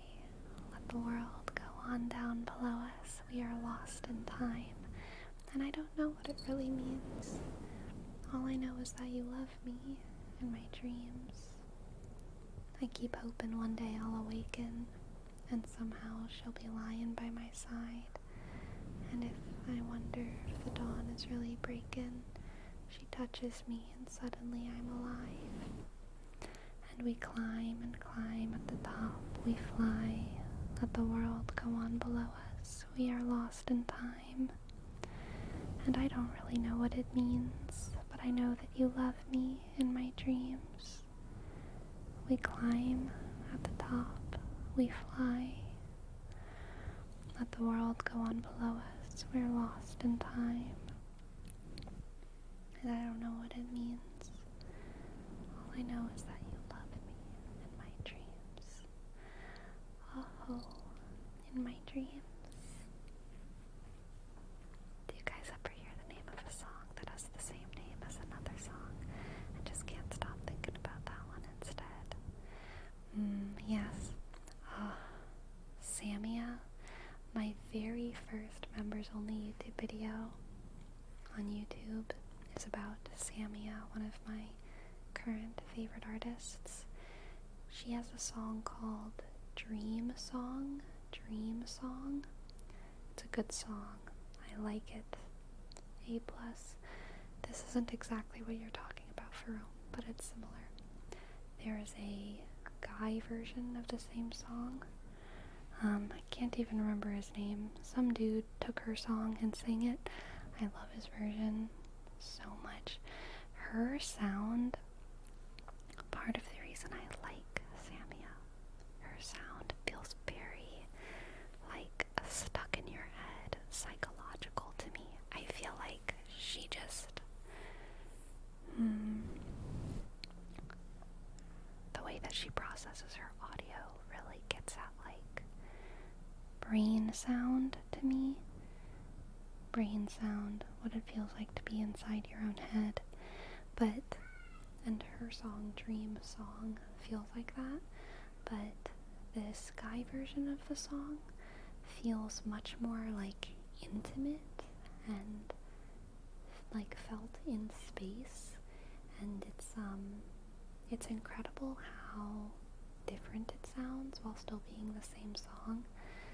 Because whenever she sings it, it sounds so internal, but whenever he sings it, it sounds so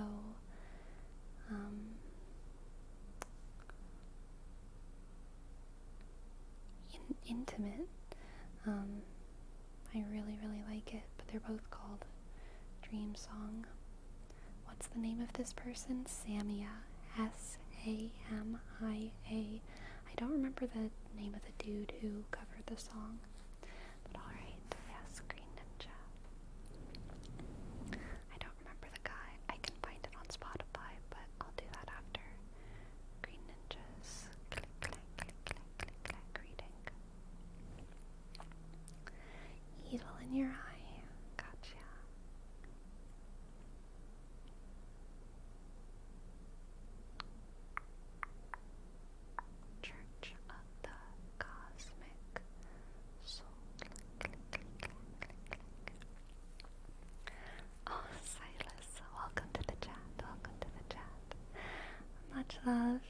Brazil. God bless our rainforests. Keep them safe.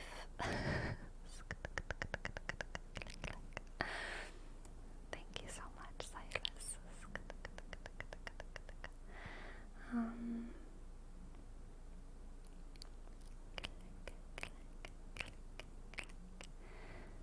You gotta say obrigado, obrigado, obrigado, obrigado.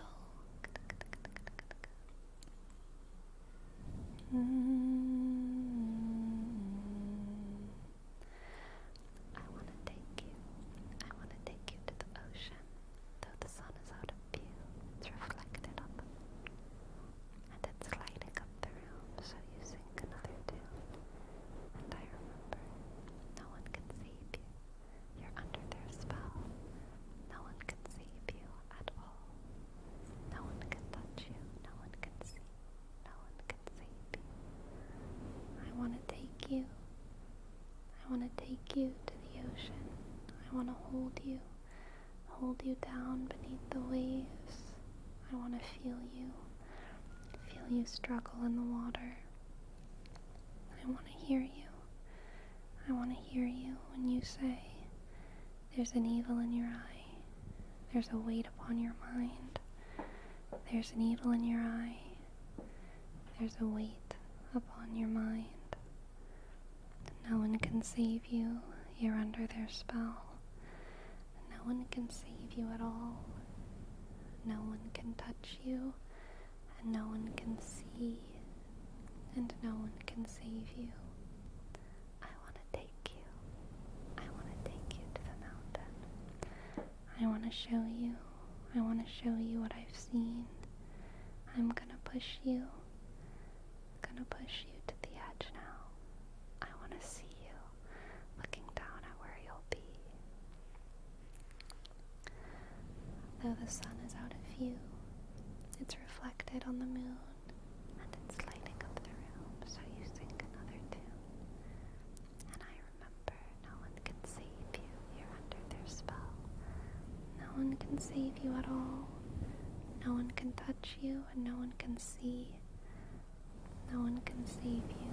No one can save you at all. That is fun and dark, and I love it, Green Ninja. It reminds me of a show. It reminds me of a show that I watched on Netflix, I think quite a long time ago. And it wasn't a Netflix show, but it was on Netflix, and I can't remember the name. It's kind of like Dollar Store, the 100. The 100 is already like not that good, but this is like Dollar Store 100. And it's about a high school group of people, high school students, who are on a like school vacation, and they're on a school vacation, and they drive back into town on their bus. They drive back into town on their bus, and all of the adults are gone, and they can't leave the town. There's like a magical barrier, and they're stuck in the town. So it's kind of Lord of the Flies, the 100, Gone, probably. I do think it had one of those like fake titles. I loved it though. I love Dollar Store 100. Gone for Good? No, that doesn't hit my brain right.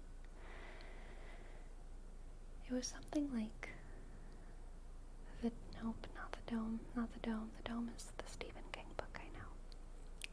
But most of the show is pretty trash, but it's also very fun. It's very fun trash. But there's one relationship in that show that's like very captivating. It's like a captivatingly abusive relationship. But yeah, there's a scene where the guy's like putting his girl underwater, and it reminded me of that scene. A very hard-hitting scene, very creepy relationship. That relationship was like one of probably the most interesting parts of the show, because they just, well, abusive relationships, representation of abusive relationships is probably good and important, but it's also like we need to be careful not to romanticize these things. But it's also like it was, and it didn't romanticize it, but it was like it's weird because they're high schoolers and it's hard for me to imagine, like, I feel like high schoolers, it's hard for them to go to the psychological extremes that people go to in this show. It's kind of non-realistic, but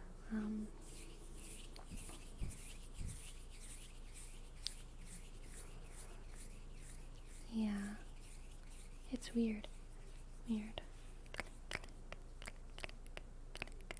Liquid Neon, thank you so much for your sub.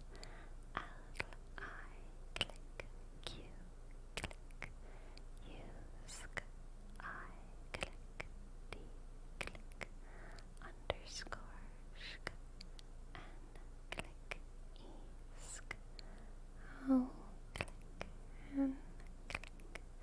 Thank you, Liquid Neon. Thank you, Liquid Neon. Thank you, Liquid Neon. And Olivia, what can I read for you?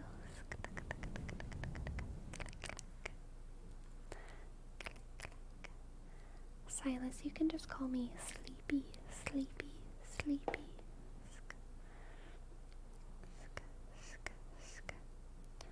Alright, let's see.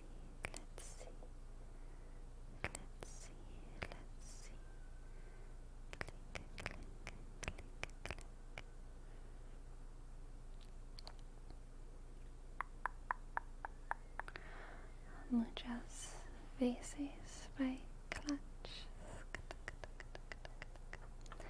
Asked a man about the woman on the cover. Dijo, claro que sí, es el presidente's daughter.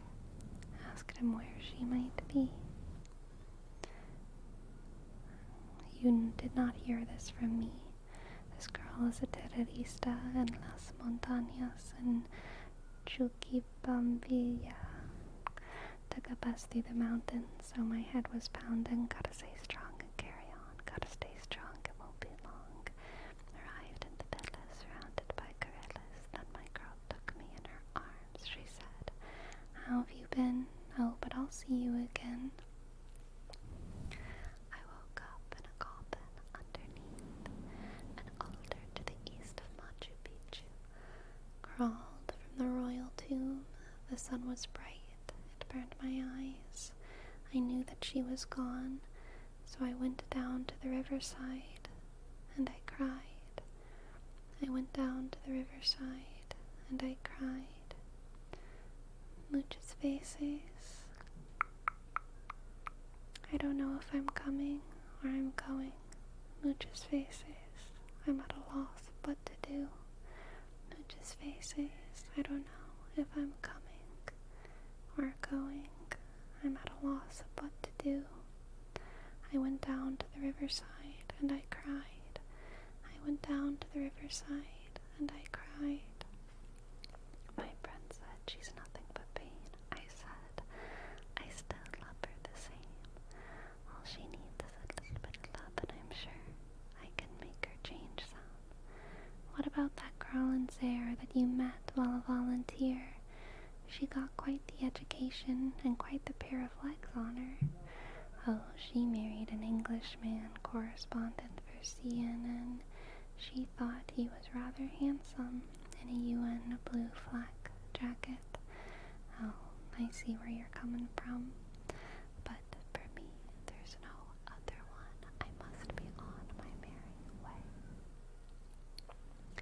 Went to the Five in Time, bought myself a copy of Time, and on the cover was a woman that I knew, claiming she was Kahuna down on Oahu. Caught a plane to HIA. The sun was bright, it burned my eyes. I knew that she was near because I felt shivers on my spine. I felt fine. Shivers on my spine. Click, click. That was lovely. And Olivia's. Click, click, click, click, click. Welcome to the chat, Bro Death Killers. And Liquid Neon, welcome as well. I'm so glad that you enjoy the YouTube stuff. And I'm glad that I can help your nights be a little bit more comfortable.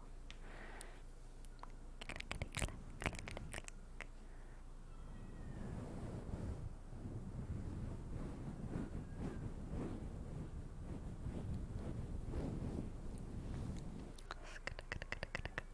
Teach a man to fish, he is fish for a fed man fish. Teach a fed to be a man. He ain't gonna be a fed anymore. Yes. Teach a fed to be a man, and we are based.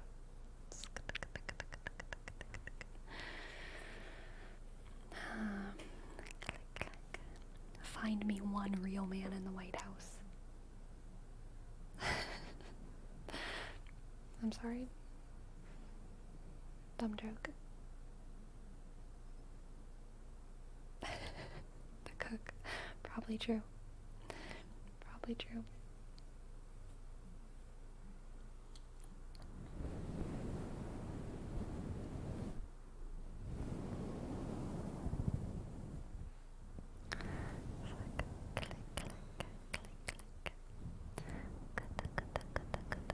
Feds aren't people. Right. The lizards. They're lizards, clearly. Click, click. Click, click, click, click, click.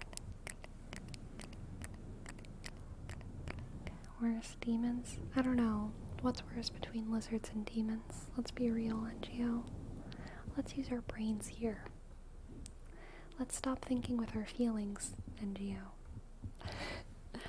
What's really worse between demons and lizards?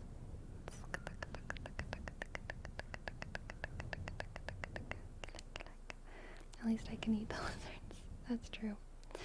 That's true. Lionheart and Lozenge on the same page here. The same page.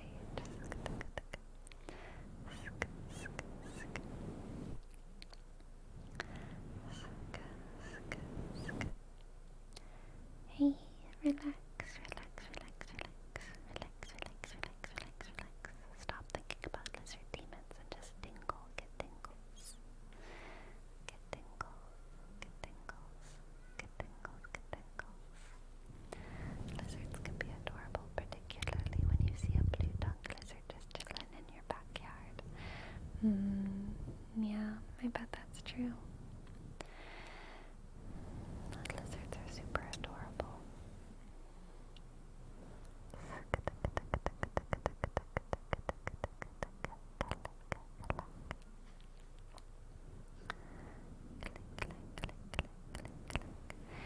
Sir says I don't want to do readings right now.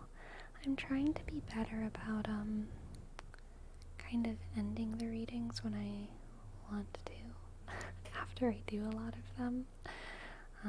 Which will just probably happen at some point in most streams, just because I can very easily, do like a lot of readings in a stream, and I like to have a little bit of time to focus, maybe a little bit on the ASMR stuff.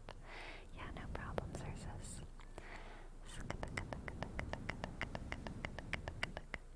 I think maybe another solution could just be putting a cooldown on them. I'm not sure what I prefer,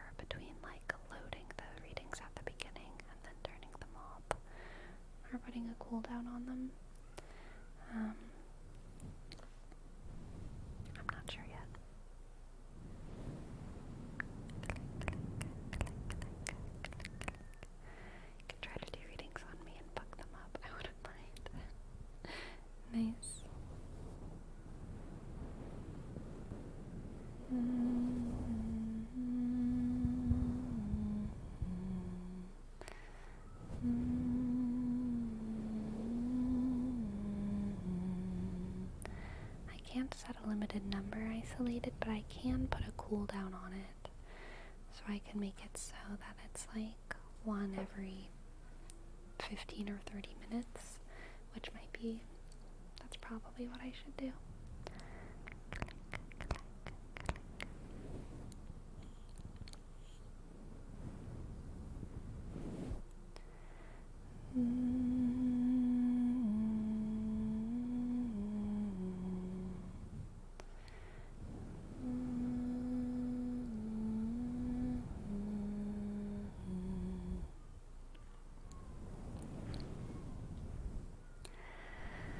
Oh no, we're not doing no demonic action here for Halloween.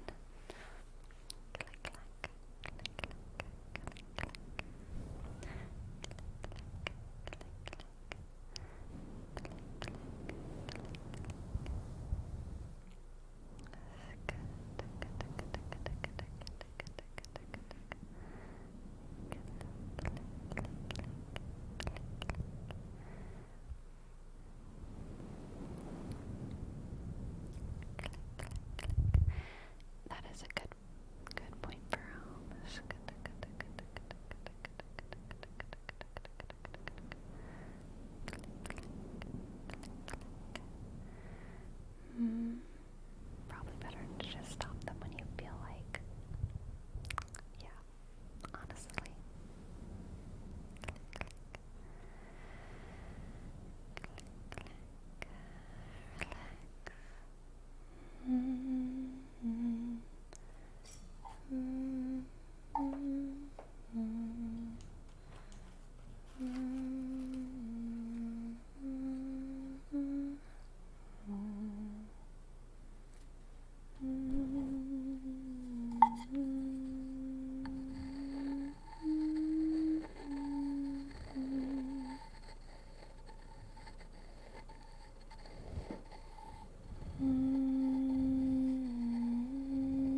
great song must end in bonk, it's true.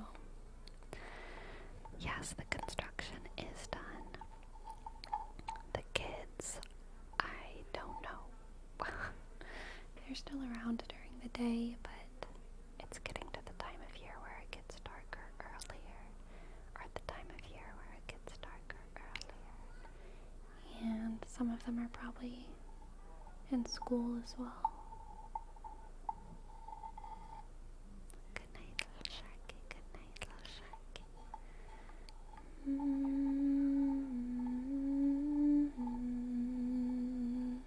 Welcome, Crispy. And hello, JD.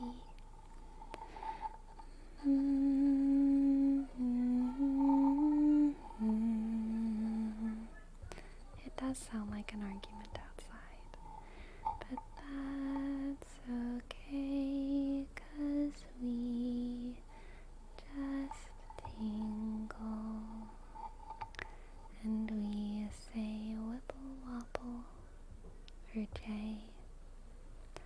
Whipple wobble, whipple wobble, whipple wobble, whipple wobble, whipple wobble, whipple wobble, whipple wobble, whipple wobble. Whipple wobble, whipple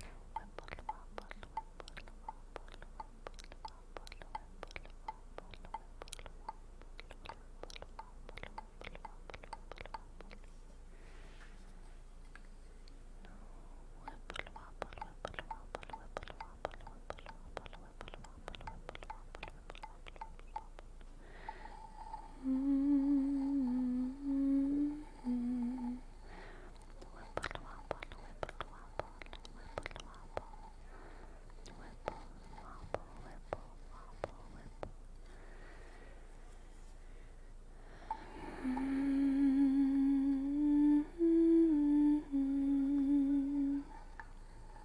whipple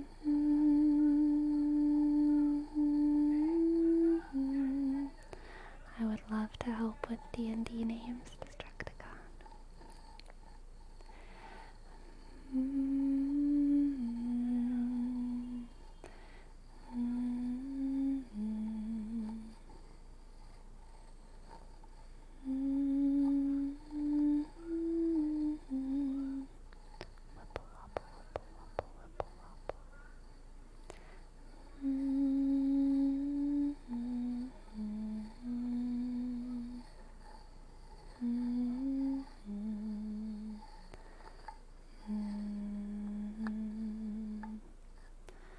Destructicon, let's do one character right now. What's a character on your mind? Whipple wobble, whipple wobble, whipple wobble, whipple wobble, whipple wobble.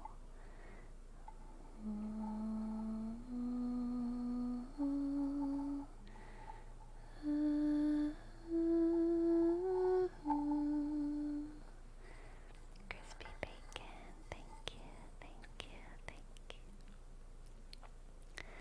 C-H click, R-sk, I click, S-P click, B-sk, A-sk, C-O click, N click, 0 click, 9 click, 4 sk.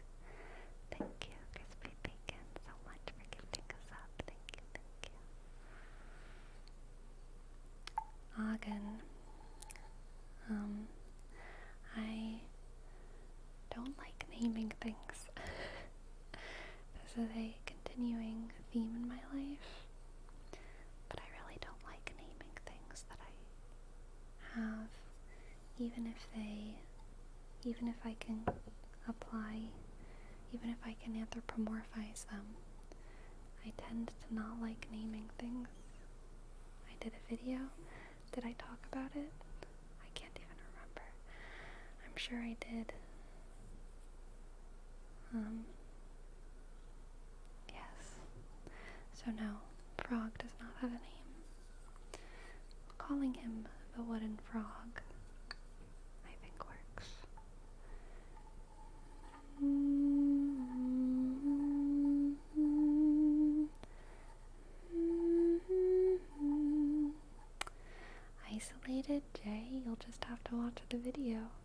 Hagen knows which one it is. I don't remember which one it is.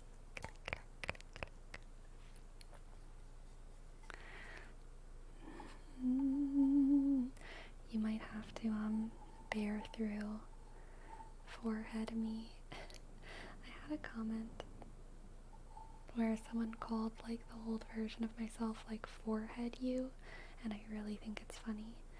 So I keep calling my old videos like forehead me. And my new self, just like me. It's a very funny joke in my head. How long ago did you make the video? I have no idea. Isolated, probably not, or not isolated. Hagen might know better than me.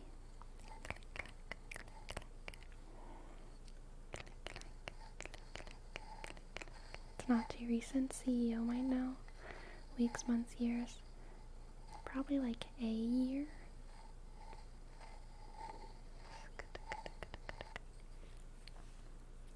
Alright, let's read about this character.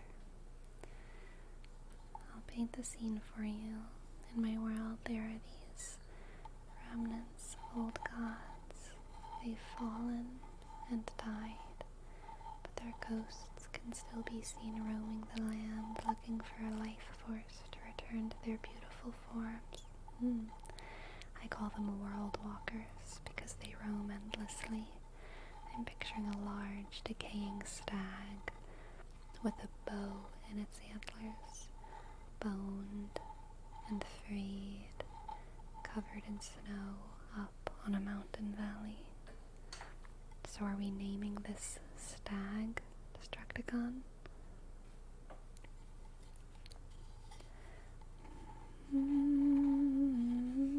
Alright, naming a stag.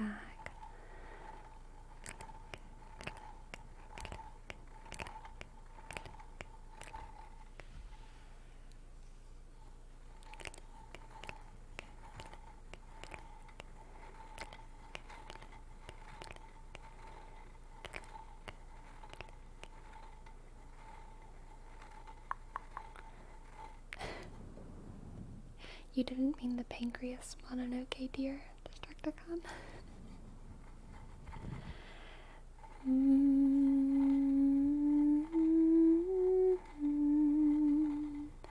Alright, I'm thinking on this stag name.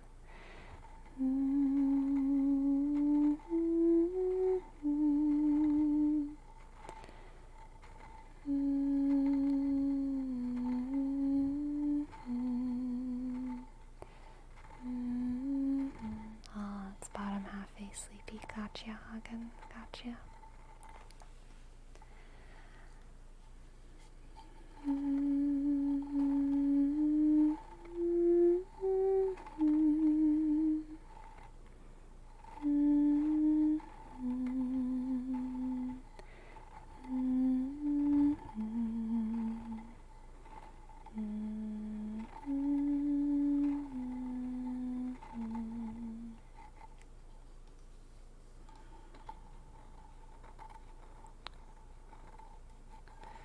I feel like this stag's name should begin with a M or a W.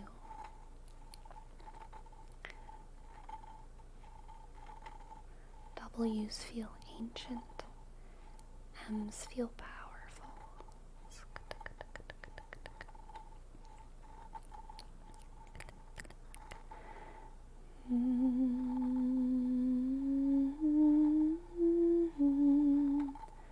The blank something something. Gotcha.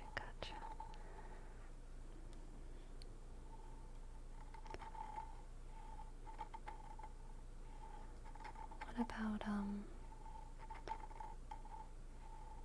maybe instead of a W, an O, like an hour or sound, or nook, or calf, or like OAR,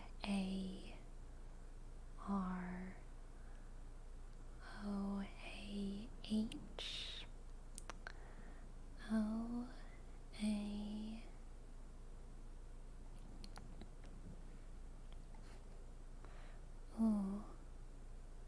of like this direction, Hagen.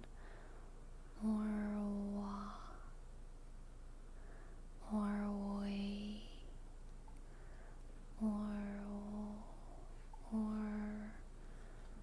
I'm gonna type something.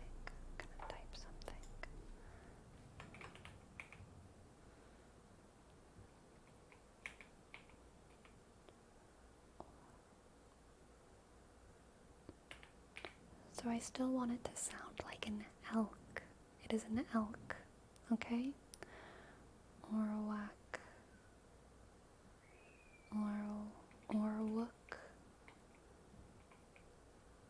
Orweek. Ooh. How do we feel about that? Orweek. Orwook. Orwook. Orwook. Orwook.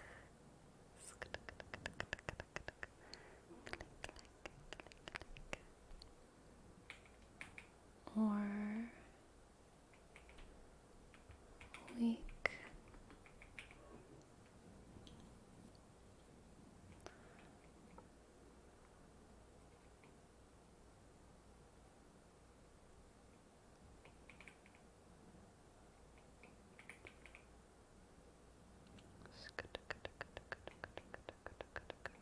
If we want it to sound more normal, I would maybe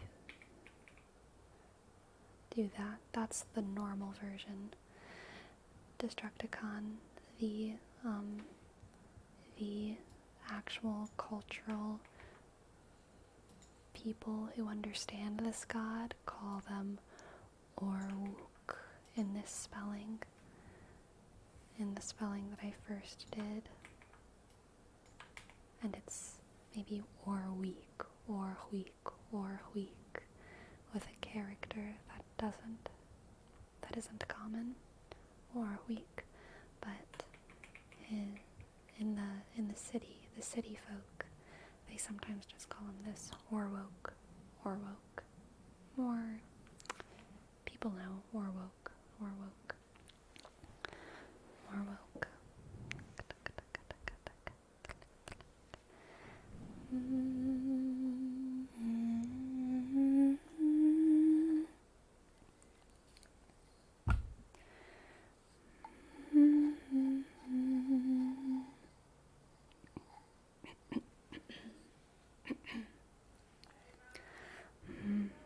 I need to clear my throat for a second.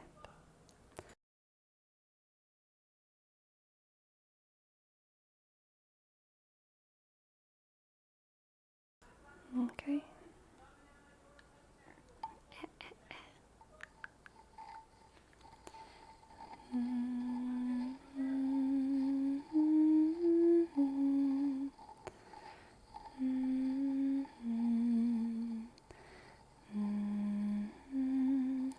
I think something like that is what I'm adding to Destructicon, but of course, fit it into your world.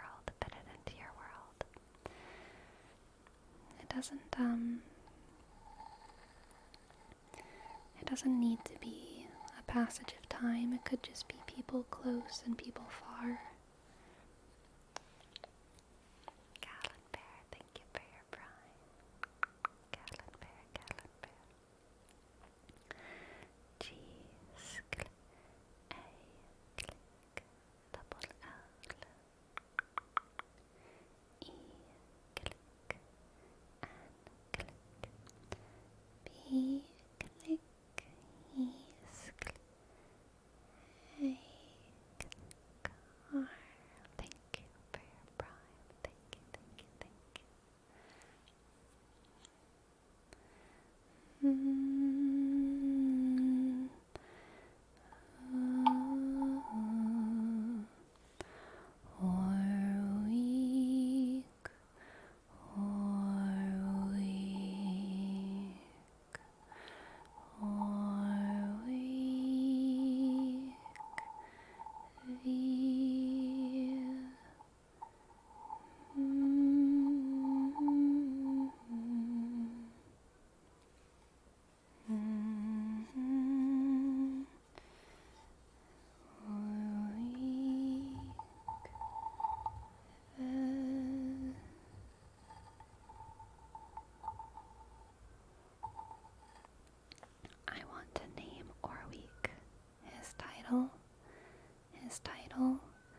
should be something about the path that he leaves through the wilderness. Warwick, the footprint. Like, I want to name him after the footprint, but I want a better word for footprint. The imprint, the footprint.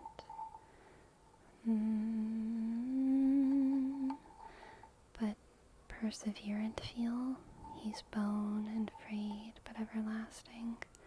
The pathfinder. Warwick the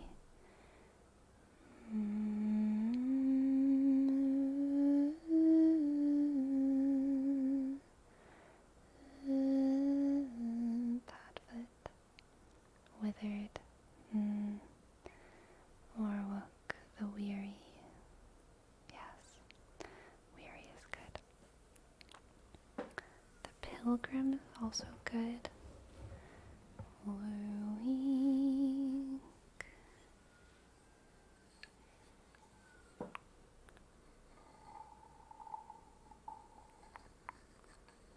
The seeker.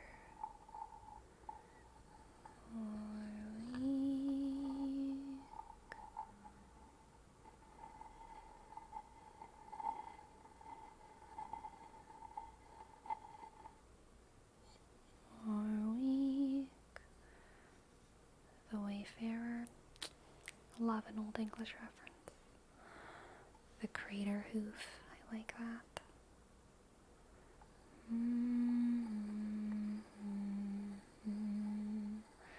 Jay. That is such a cute thing to say. A weasel. And Destructicon would be a hedgehog. And Ferome would be a gecko. Cute.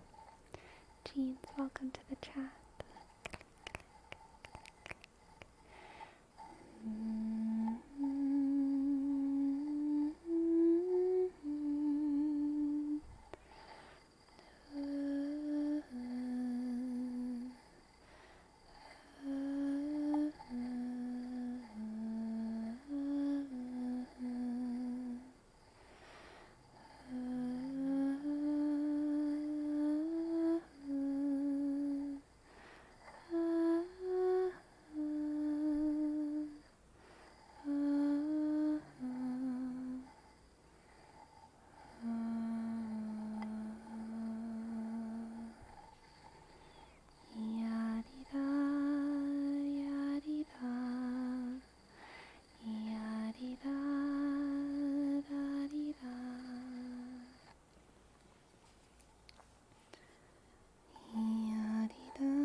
What if he was named for something else, like Warwick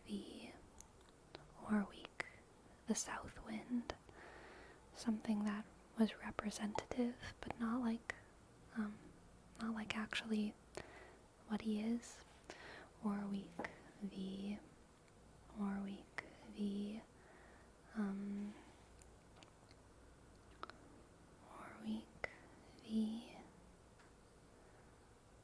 I'm just gonna throw things out there. Anyone who's something is interesting. Warwick the unfound. Warwick the unfed. That's kind of visceral. Warwick the hungry, even. Warwick the unwooded. Ooh, that's interesting. Unbarked. Warwick the unlucky.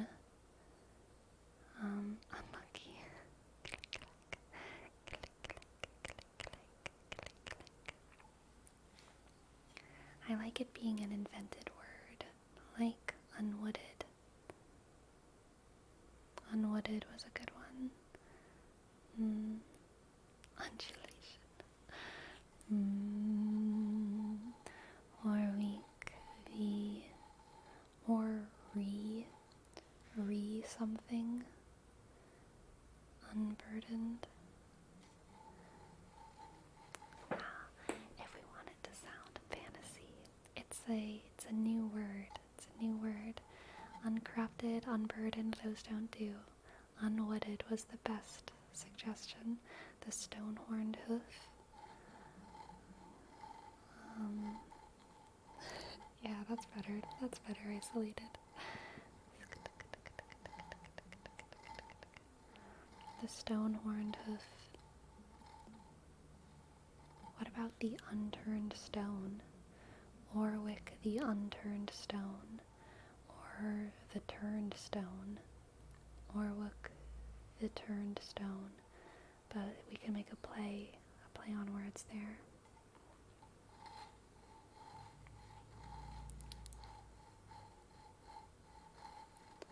The returned stone.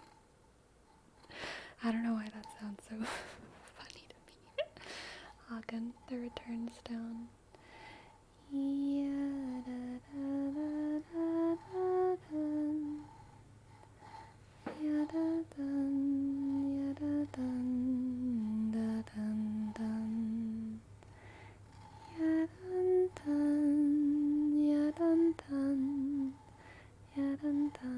Oh, traveling monk. I wish I could tell you what his name was. But alas, he's a very private individual, and he keeps his name a secret.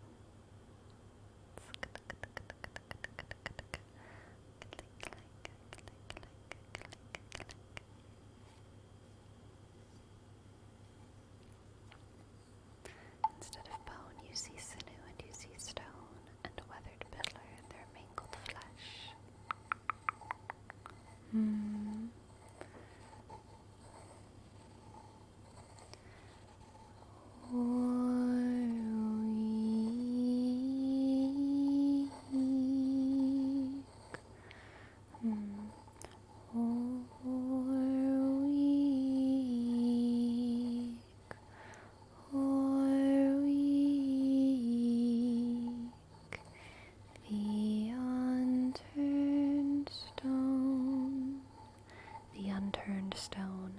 The unturned stone is sticking in my head.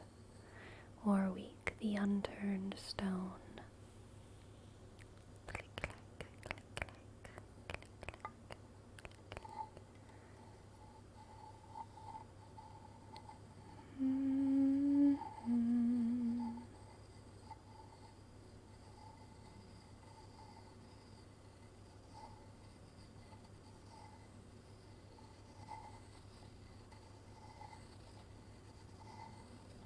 It's not Warwick, it's Warwick.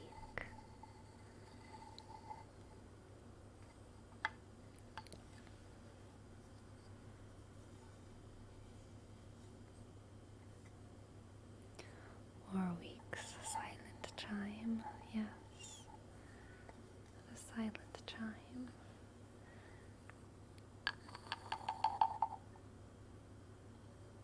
I love it.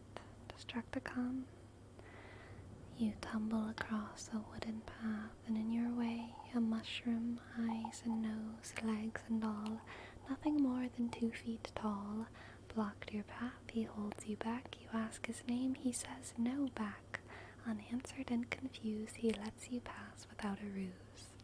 Jay, did you just make that up? What is that? That was so good. So good.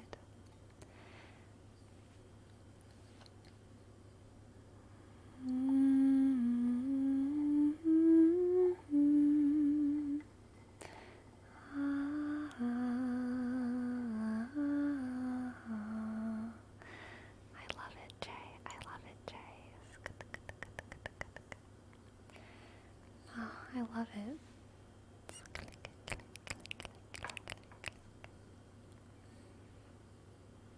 I do have to memorize it now. Actually, Can we make it a command? Can we make it a chat command, Destructicon? Or any other mods in the chat? Jay, are you okay with that? We can credit you as well if you'd like. We can credit you as well inside the chat command. Very okay with this? Okay. Yeah. It'll be !mushroom, !mushroom. Anytime someone asks what his name is, we can have this lovely quote from Jay credited to Jay the jet plane. Click, click.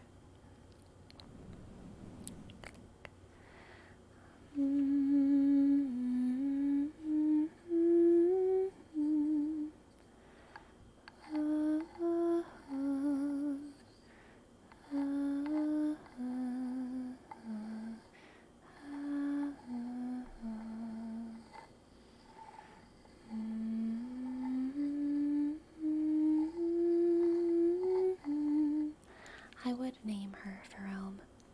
I am okay with naming animals. I just don't like renaming them when ownership changes. That I don't like. I don't like renaming when ownership changes. Because I think ownership is weird. Like, I do own my cat. She's my cat, but she has a inner life that is independent from me and all of that stuff, so I don't like the idea that someone could just change her name if she were to change hands. And it's also why I didn't change her name whenever she was given to me.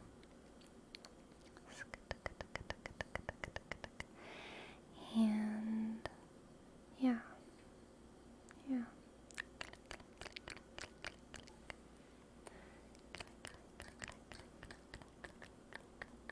Cats GG, thank you so much for your prime. Thank you, cats. Okay. E, T, C, G, G. Thank you, Kels. Oh, it was an L, not a T. L. Thank you.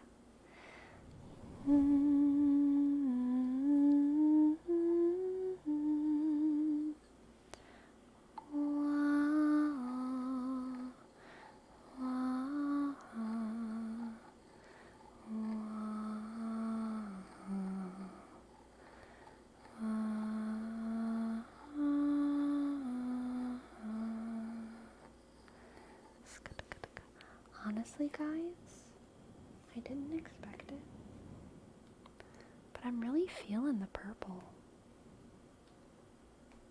Purple is like sleeper color. What a good color. Let's kick it with purple for a while.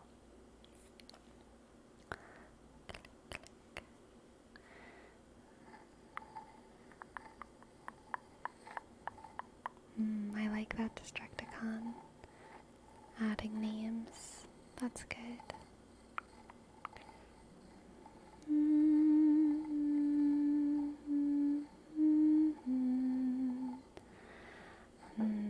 ASMR exist. I do not know what that is, but I believe it. Do you also get sleepy when you do this? No, definitely not. Bringing back, let's kick it. Yeah, let's kick it. Welcome to the chat.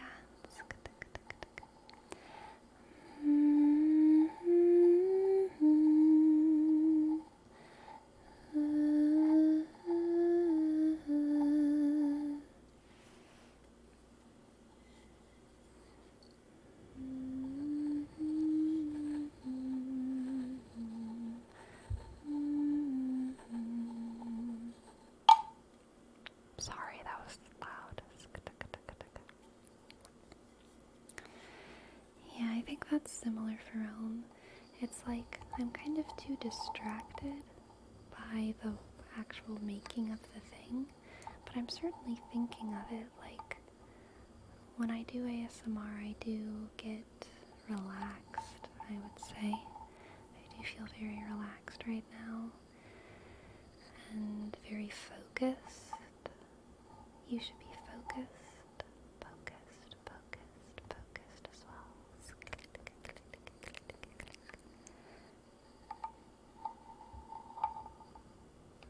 But I don't get tingles. I think actually for I'm gonna make it one step further. I think it's almost more like asking a chef if they get full when they cook. I think that's what it's like. It's like, no, I'm making it so someone else gets full. So someone else gets to eat. But, yeah.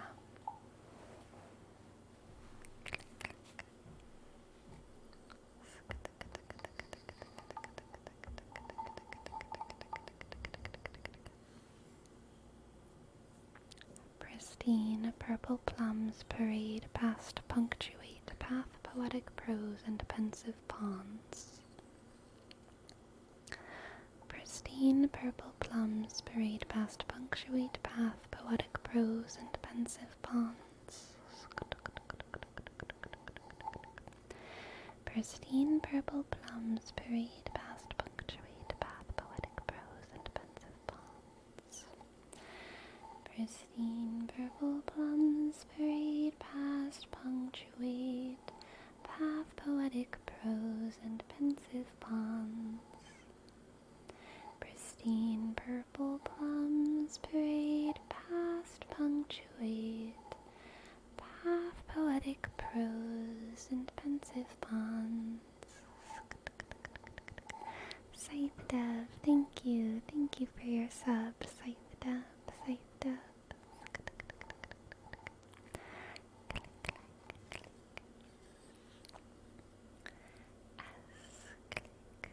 C Y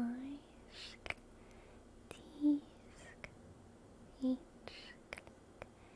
E underscore D E V. Thank you, Scythed Up. Ba-da-bum, ba-da-bum, ba-da-bum.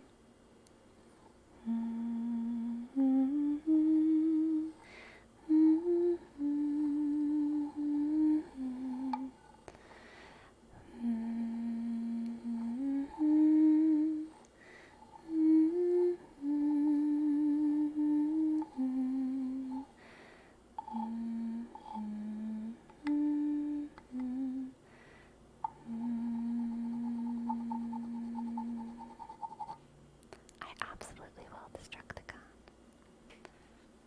I will.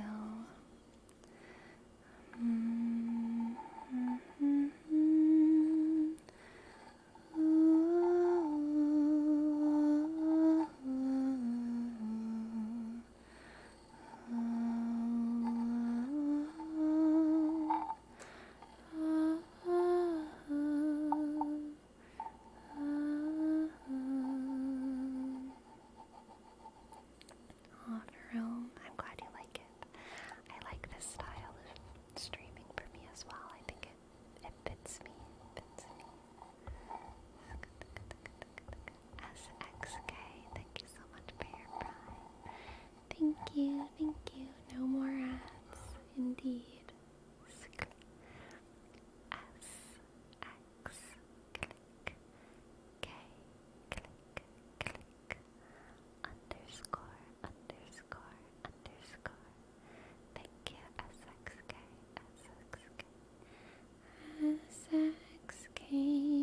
SXK.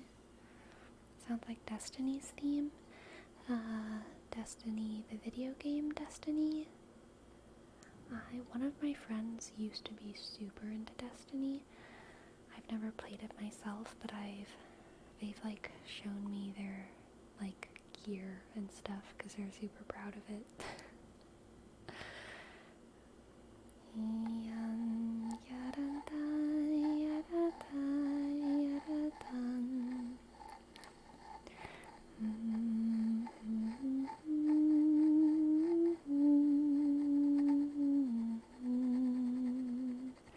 Yeah, Jay, that is how it feels. It's nice to hang out with the regulars.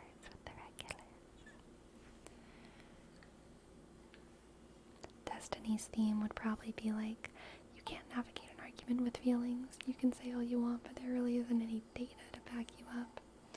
Dude. The most... I hope I'm right. Am I even right about this?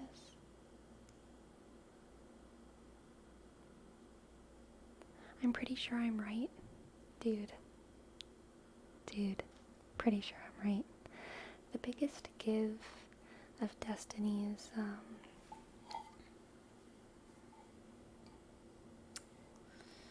intellectual ineptitude is the fact that he says data instead of data.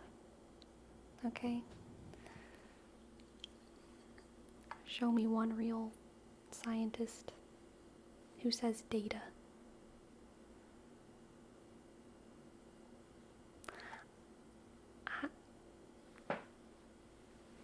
I'm just saying. That's what you're gonna dig him for? It feels safe. It feels like a safe dig. Feels like a safe dig.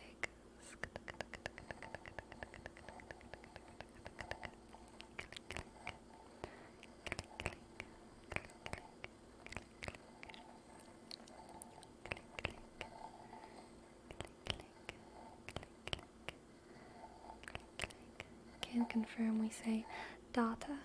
Oh yes. Well, I'm turning you into an Englishman. I feel like, I do feel as if Australians in English say data the same way. Data.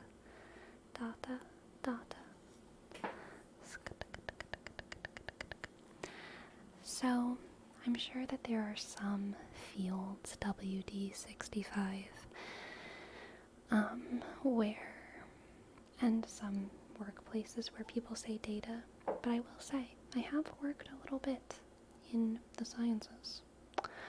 I haven't had a very scientific position or job in those workplaces, but I've worked with scientists organizing their stuff, archiving things and sending things where they're supposed to go. And the spaces that I have worked in have all been very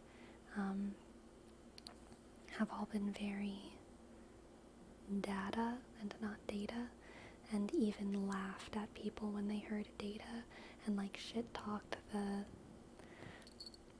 marketing people who they were talking to who would say data. They would like be like, oh my god, did you hear them? They said data instead of data. So from my limited experience, I do feel like data in the US, data is the more academically appropriate pronunciation and more widely used pronunciation in academia. Data has, in my experience, been a little bit of like a giveaway that you're not really in the science space. You're not really in the educated space. Yeah, shit talking. I mean, they not like in a mean way, just like in a they're clearly not a scientist way. But like, they're doing their job, being a journalist, or it wasn't like they're dumb. It was just they're obviously not a scientist.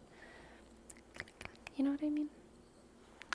Anti-disestablishmentarianism. Anti-disestablishmentarianism. Anti-disestablishmentarianism. Computer scientists say data. Okay. Anti-disestablishmentarianism. Anti-disestablishmentarianism. Anti-disestablishmentarianism. Anti-disestablishmentarianism.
Destiny, I think Destiny needs an ASM artist orbiter.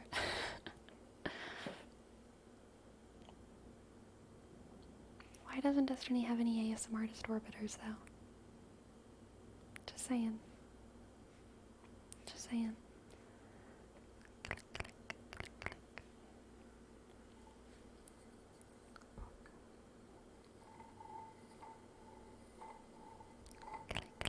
He's too intimidated. He knows he can't win a debate in whisper. He knows he can't win a debate in whisper.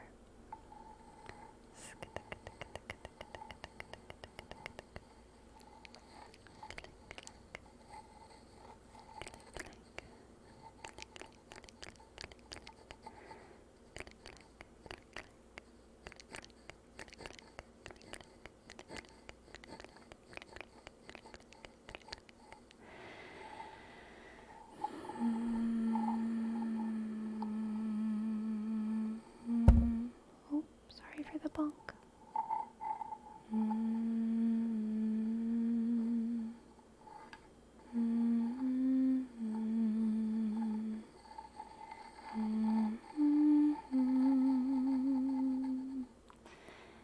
Ya dun dun, ya dun dun, dun dun dun dun. Road trip ideas. Destructicon, how far are you going? I don't want you to dox yourself, you know? So, but whatever you're comfortable with saying. Where are you going?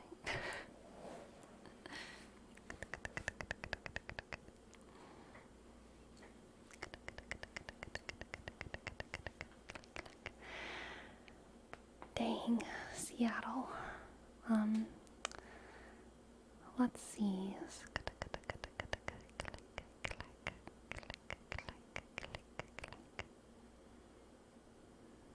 Oh, so in New Mexico, you probably already know this, Destructicon, but I think New Mexico has one of the, darkest sky points in the United States.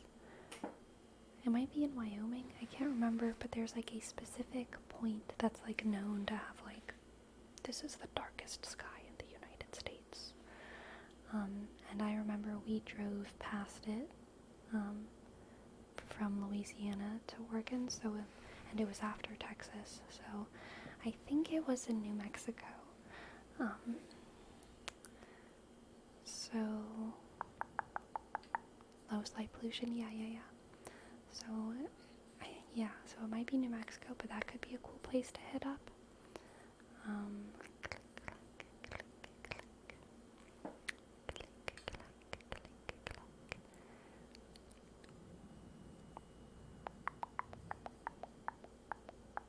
Dark sky, yeah.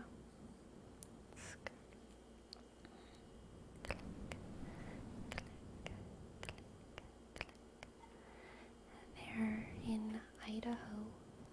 In Idaho, there's a lot of Oregon Trail stops that you'll make. In Idaho, there is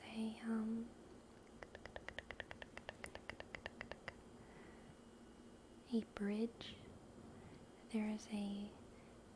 It's an Oregon Trail stop. It used to be a drawstring bridge. It's a historical site, but it's these really beautiful falls. It's not Twin Falls, it's something else. But this crazy ravine in Idaho that is gorgeous and terrifying to imagine having to cross it as a Oregon Trail traveler. I do not know what it is called. I wish I could tell you. I wish I could tell you. Clickety click, clickety click. We have a name trace for a pup baby. Click. B, click, U, sk, F, sk, F, sk, B, click, A, click, B, click, Y, click, 2, click,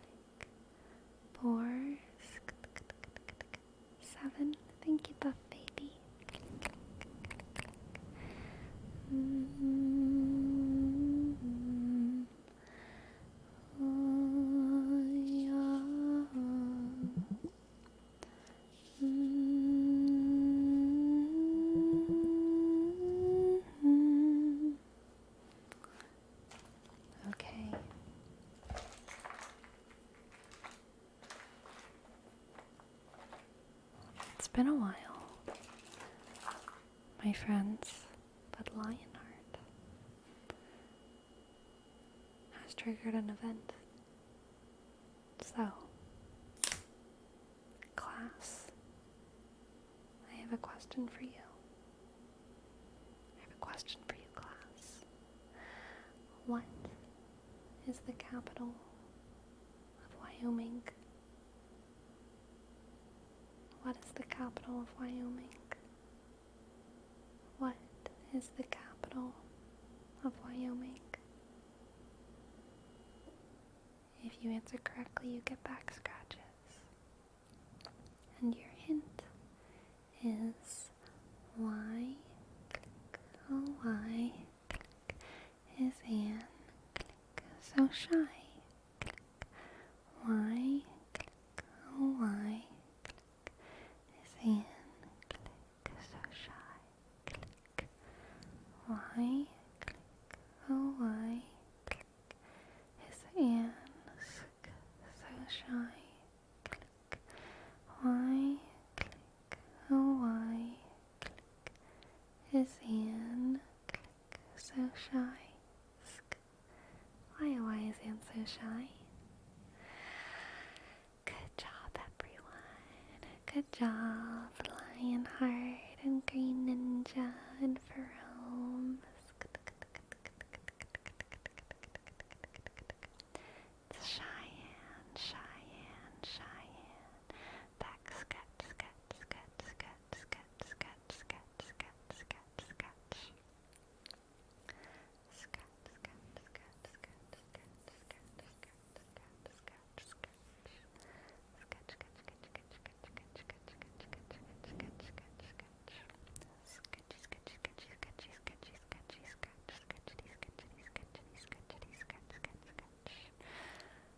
Give yourself a back scratch.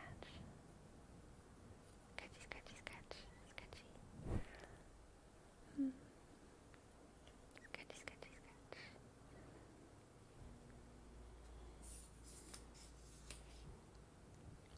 Click, click.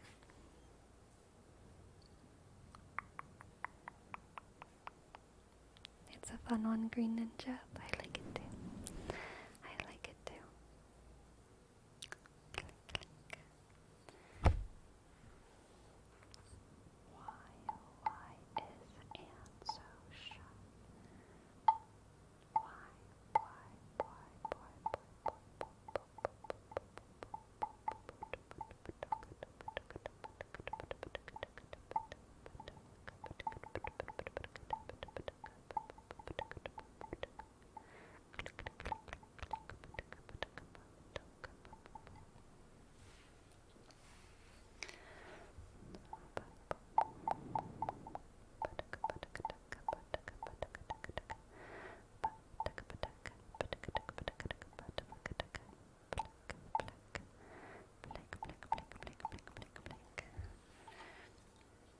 yes, Verome.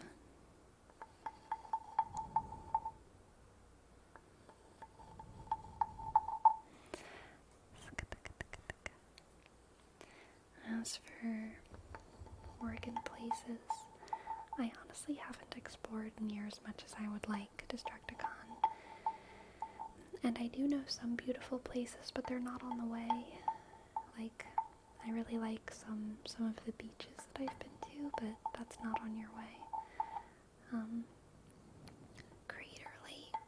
Crater Lake is supposed to be one of the prettiest places.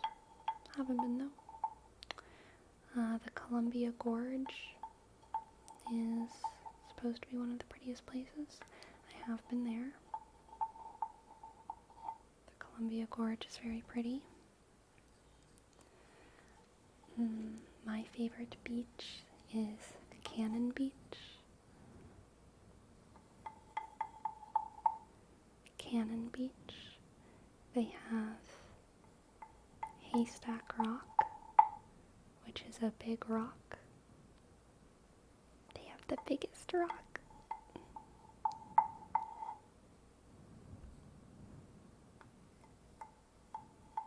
If you are passing through Portland for you in particular, I would recommend going to the grotto.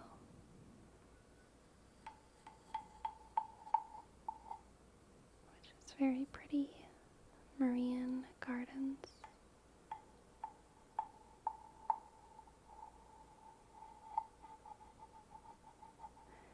Yeah, that sounds right, isolated.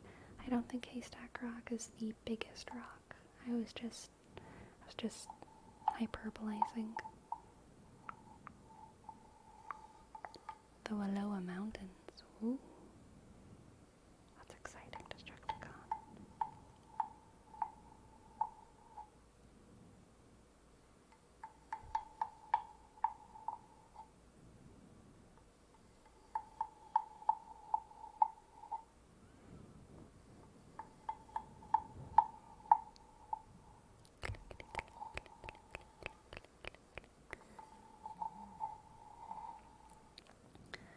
I think a lot of the trails are pretty dog friendly.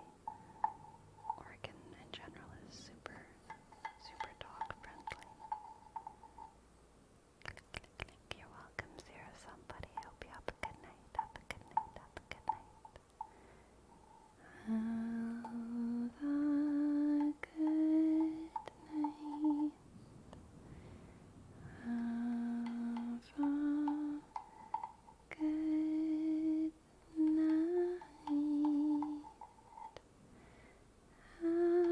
a good night. Have a good night. Rest well. Wake up bright.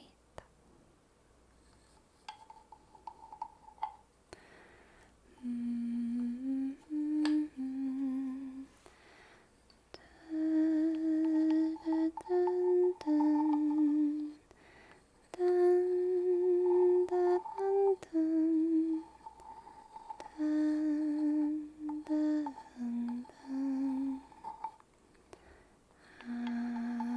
a good night.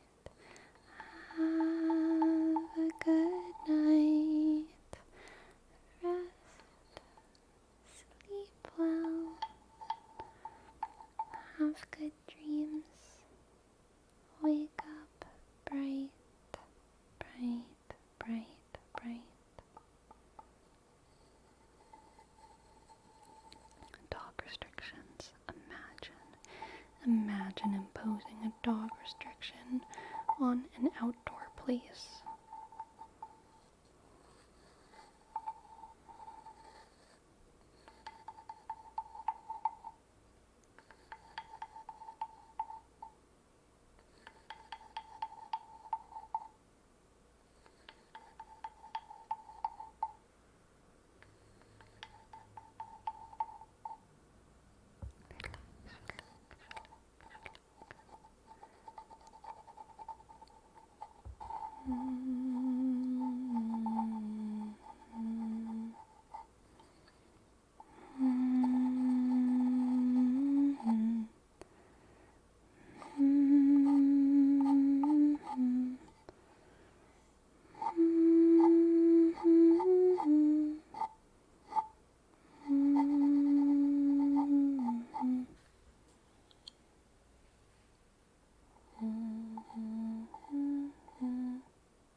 Frog does make good sounds.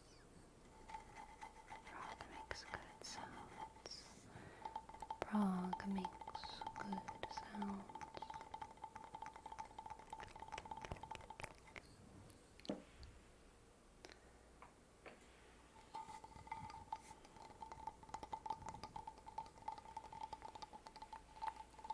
Peanut butter pumpkin party. Peanut butter pumpkin party. Peanut butter pumpkin party. Peanut butter pumpkin party. Peanut butter pumpkin party. Peanut butter pumpkin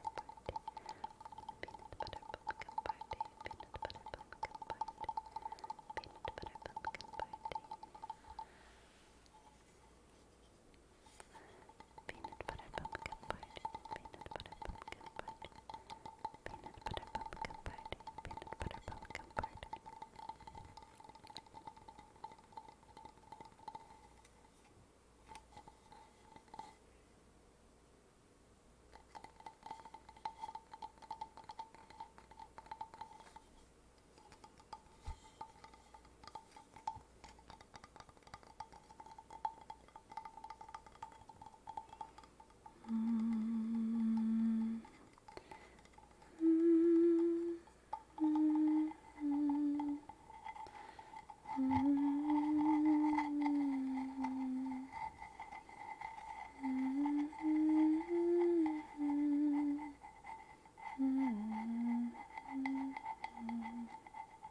Asian ridgebacks, Rhodesian.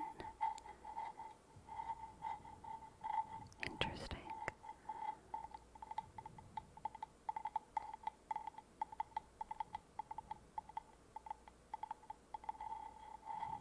Dovahkiin. You got it. Dovahkiin, Dovahkiin, Dovahkiin. Dovahkiin, Dovahkiin. Nalaksin losvarin. Watain vogul marfera kastval.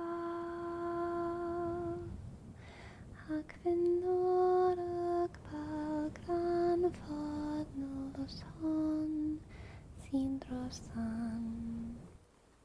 Dovahkiin fain kol ludra.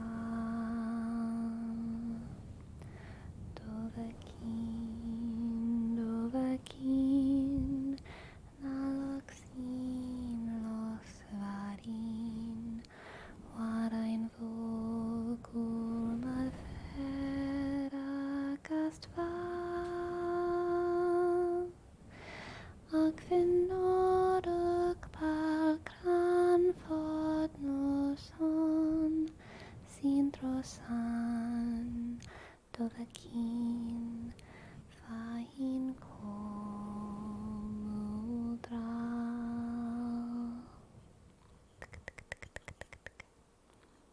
And sesquipedalian, Pidgeotto, or sorry, sesquipedalian, sesquipedalian, sesquipedalian, sesquipedalian, sesquipedalian, sesquipedalian, sesquipedalian, sesquipedalian, sesquipedalian, sesquipedalian, sesquipedalian, sesquipedalian. Inspired by Malika? Absolutely. Sesquipedalian, sesquipedalian, sesquipedalian, sesquipedalian, sesquipedalian.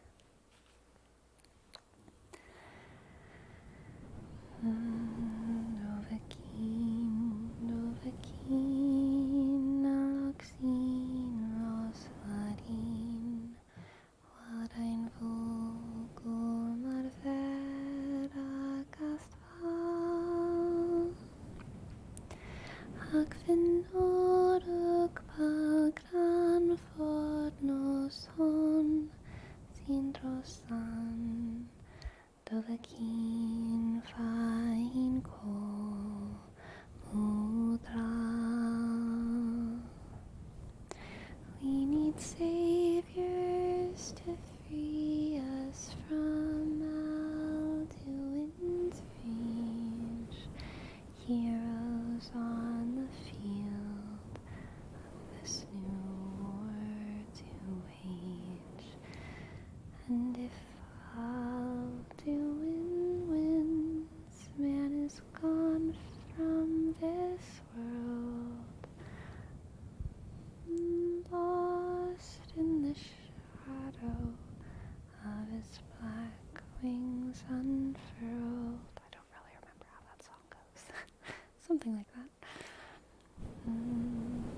Dovahkiin, Dovahkiin, nalaksin losvarin. Watain vogul marfera kastval. Akvinnorak palgran fadnoloson sindrosan. Dovahkiin fain kol ludra. God help the outcasts. Do I remember how that goes?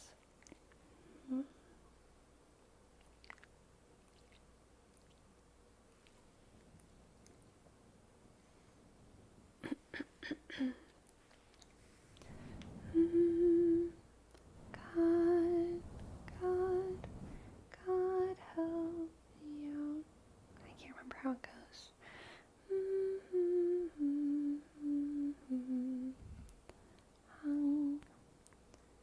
God, I know it's like God help the outcasts hungry from birth. Show them the mercy they don't or can't find on earth. God help the outcasts. But I can't get it in my head. God help the outcasts hungry from birth. Show them the mercy they don't find on earth. Please help my people. Okay, I should start higher. God, God, God help, God help, God help the outcast, hungry, hungry from birth. I can't figure it out, whatever. I'll listen to it later. I'll figure it out. I will try and remember how that song goes, because I do like that song. Just can't remember it. Hungry, hungry hippos. Hi, Conifer. Hello, welcome to the chat. Ace of Spades. I'm glad your brain is feeling properly melted. Am I feeling seashell shanties? Always. Do I know any sea shanties?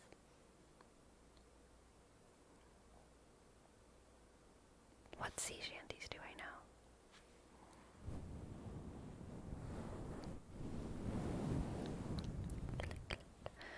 Soon may the weathermen come to bring us sugar and tea and rum.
The belly of tea, and bum ba dum bum bound down.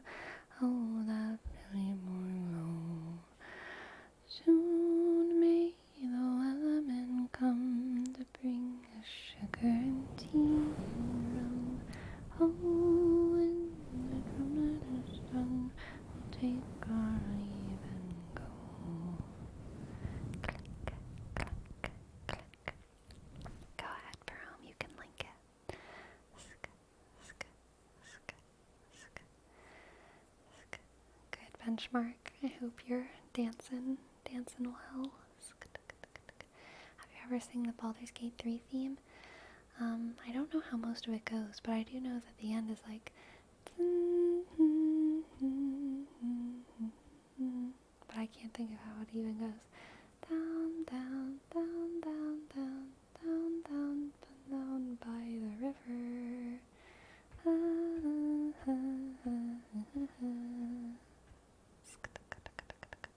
That theme just plays throughout the game, for sure.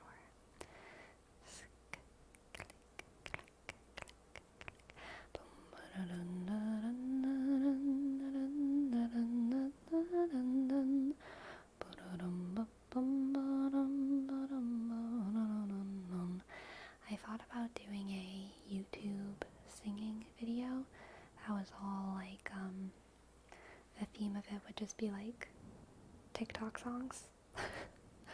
All of the TikTok songs, but like the lullaby version. The lullaby version of all the TikTok songs. One of them would be Wallerman for sure. I know it's not like a TikTok original, but that's not the point. You know, just songs that got really big on TikTok.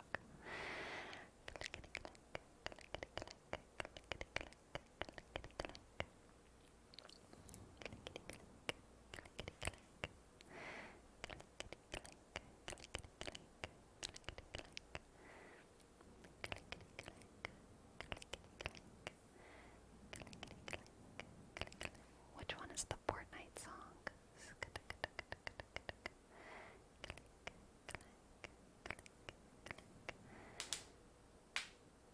Mariana Cross?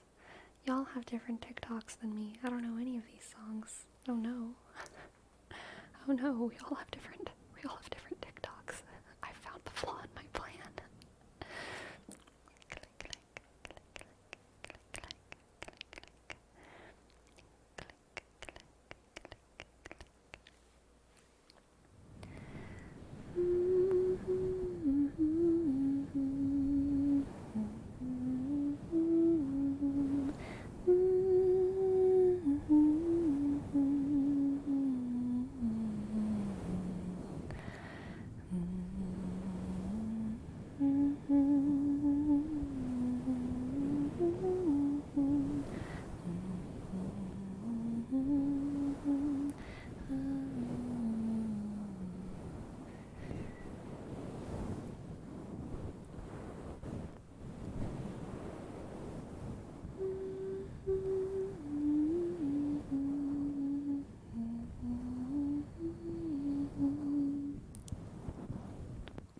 Share TikTok account. Good solution. Young Blonde Boys is the TikTok song. I don't know that one either.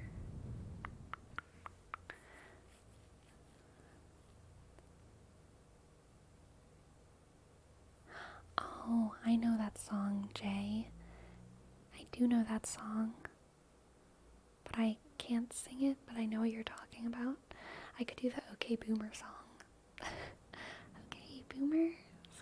OK Boomer lullaby version. OK Boomer lullaby remix.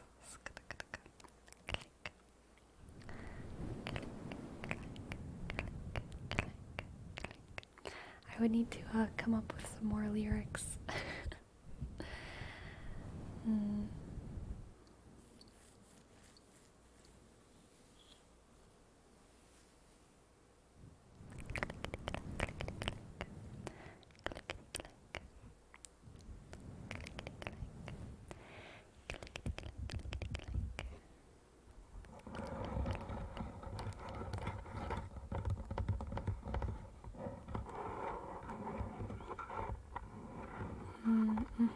Destructicon, yep. Yep, and name trees for Clumpettle. G, click, L, U, click,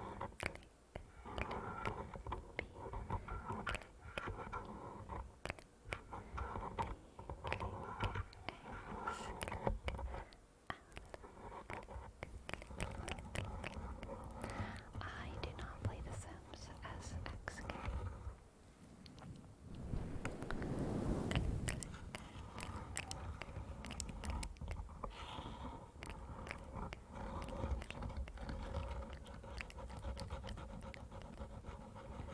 You're so welcome, Clumpettle.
The CEO dusters.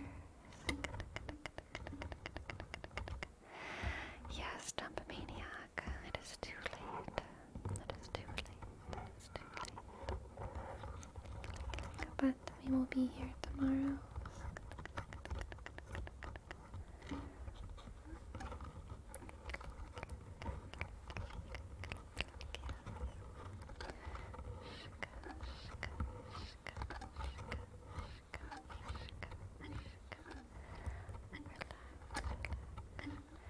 Why all good things come to an end, so that the next good thing can start.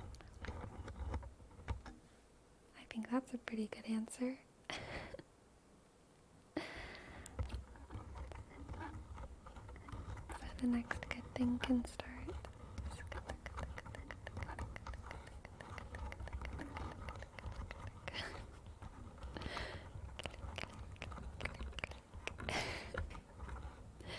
No, I will out PR you any day for I'm a Virgo.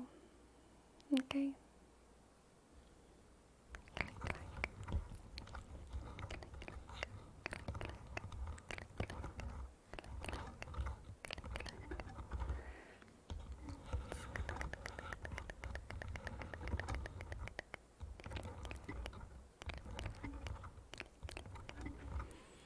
If good things never ended, then we'd lose the perspective of what is good and bad. If it happens all the time, that just becomes normal. True.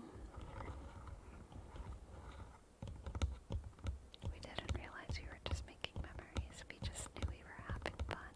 Oh, what a good quote. Oh my god, Destructicon. I forgot to ask you about Percy Jackson, and it's too late.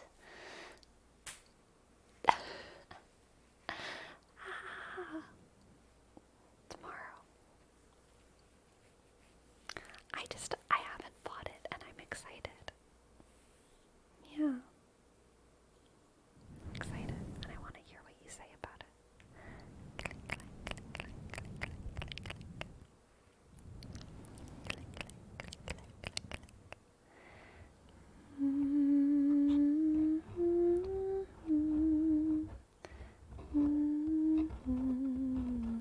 Yeah, Salgan, there's a new book. It's Percy, Annabeth, and Grover, the original squad, but they're like college, recording all the chapters for a better voice, so I'm going, so interesting. But they're almost in college, okay? They're applying to college, trying to get in college. So it's like the OG squad, but they're older. Seniors in high school, the chalice of the gods. Yes, yes, yes, yes, yes, yes, yes, yes. Very exciting.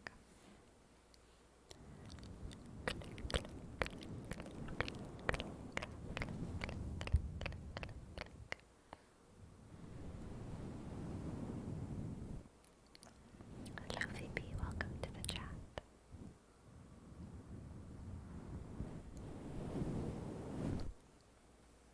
They do what, Destructicon? What does that mean? I don't know what that means. And it is a perplexing compound noun. Okay. I'm sure I will get to it eventually.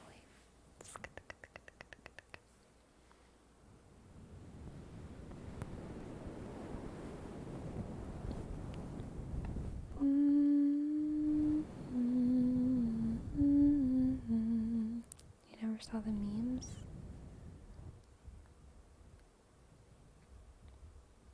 maybe not. Maybe I did, maybe I did not. I do not know. I do not know. Another case of pancreas. Yes, another case of the old pancreas.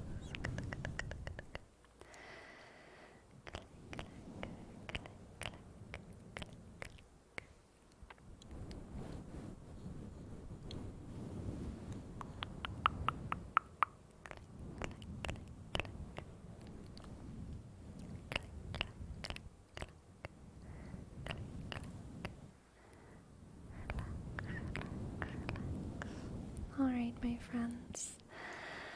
Alas, it is time. It is time. It is time. It is time. Let us find who we're gonna raid on this lovely, lovely, lovely evening. Ultra. Ultra is the answer. Is Ultra ending stream though?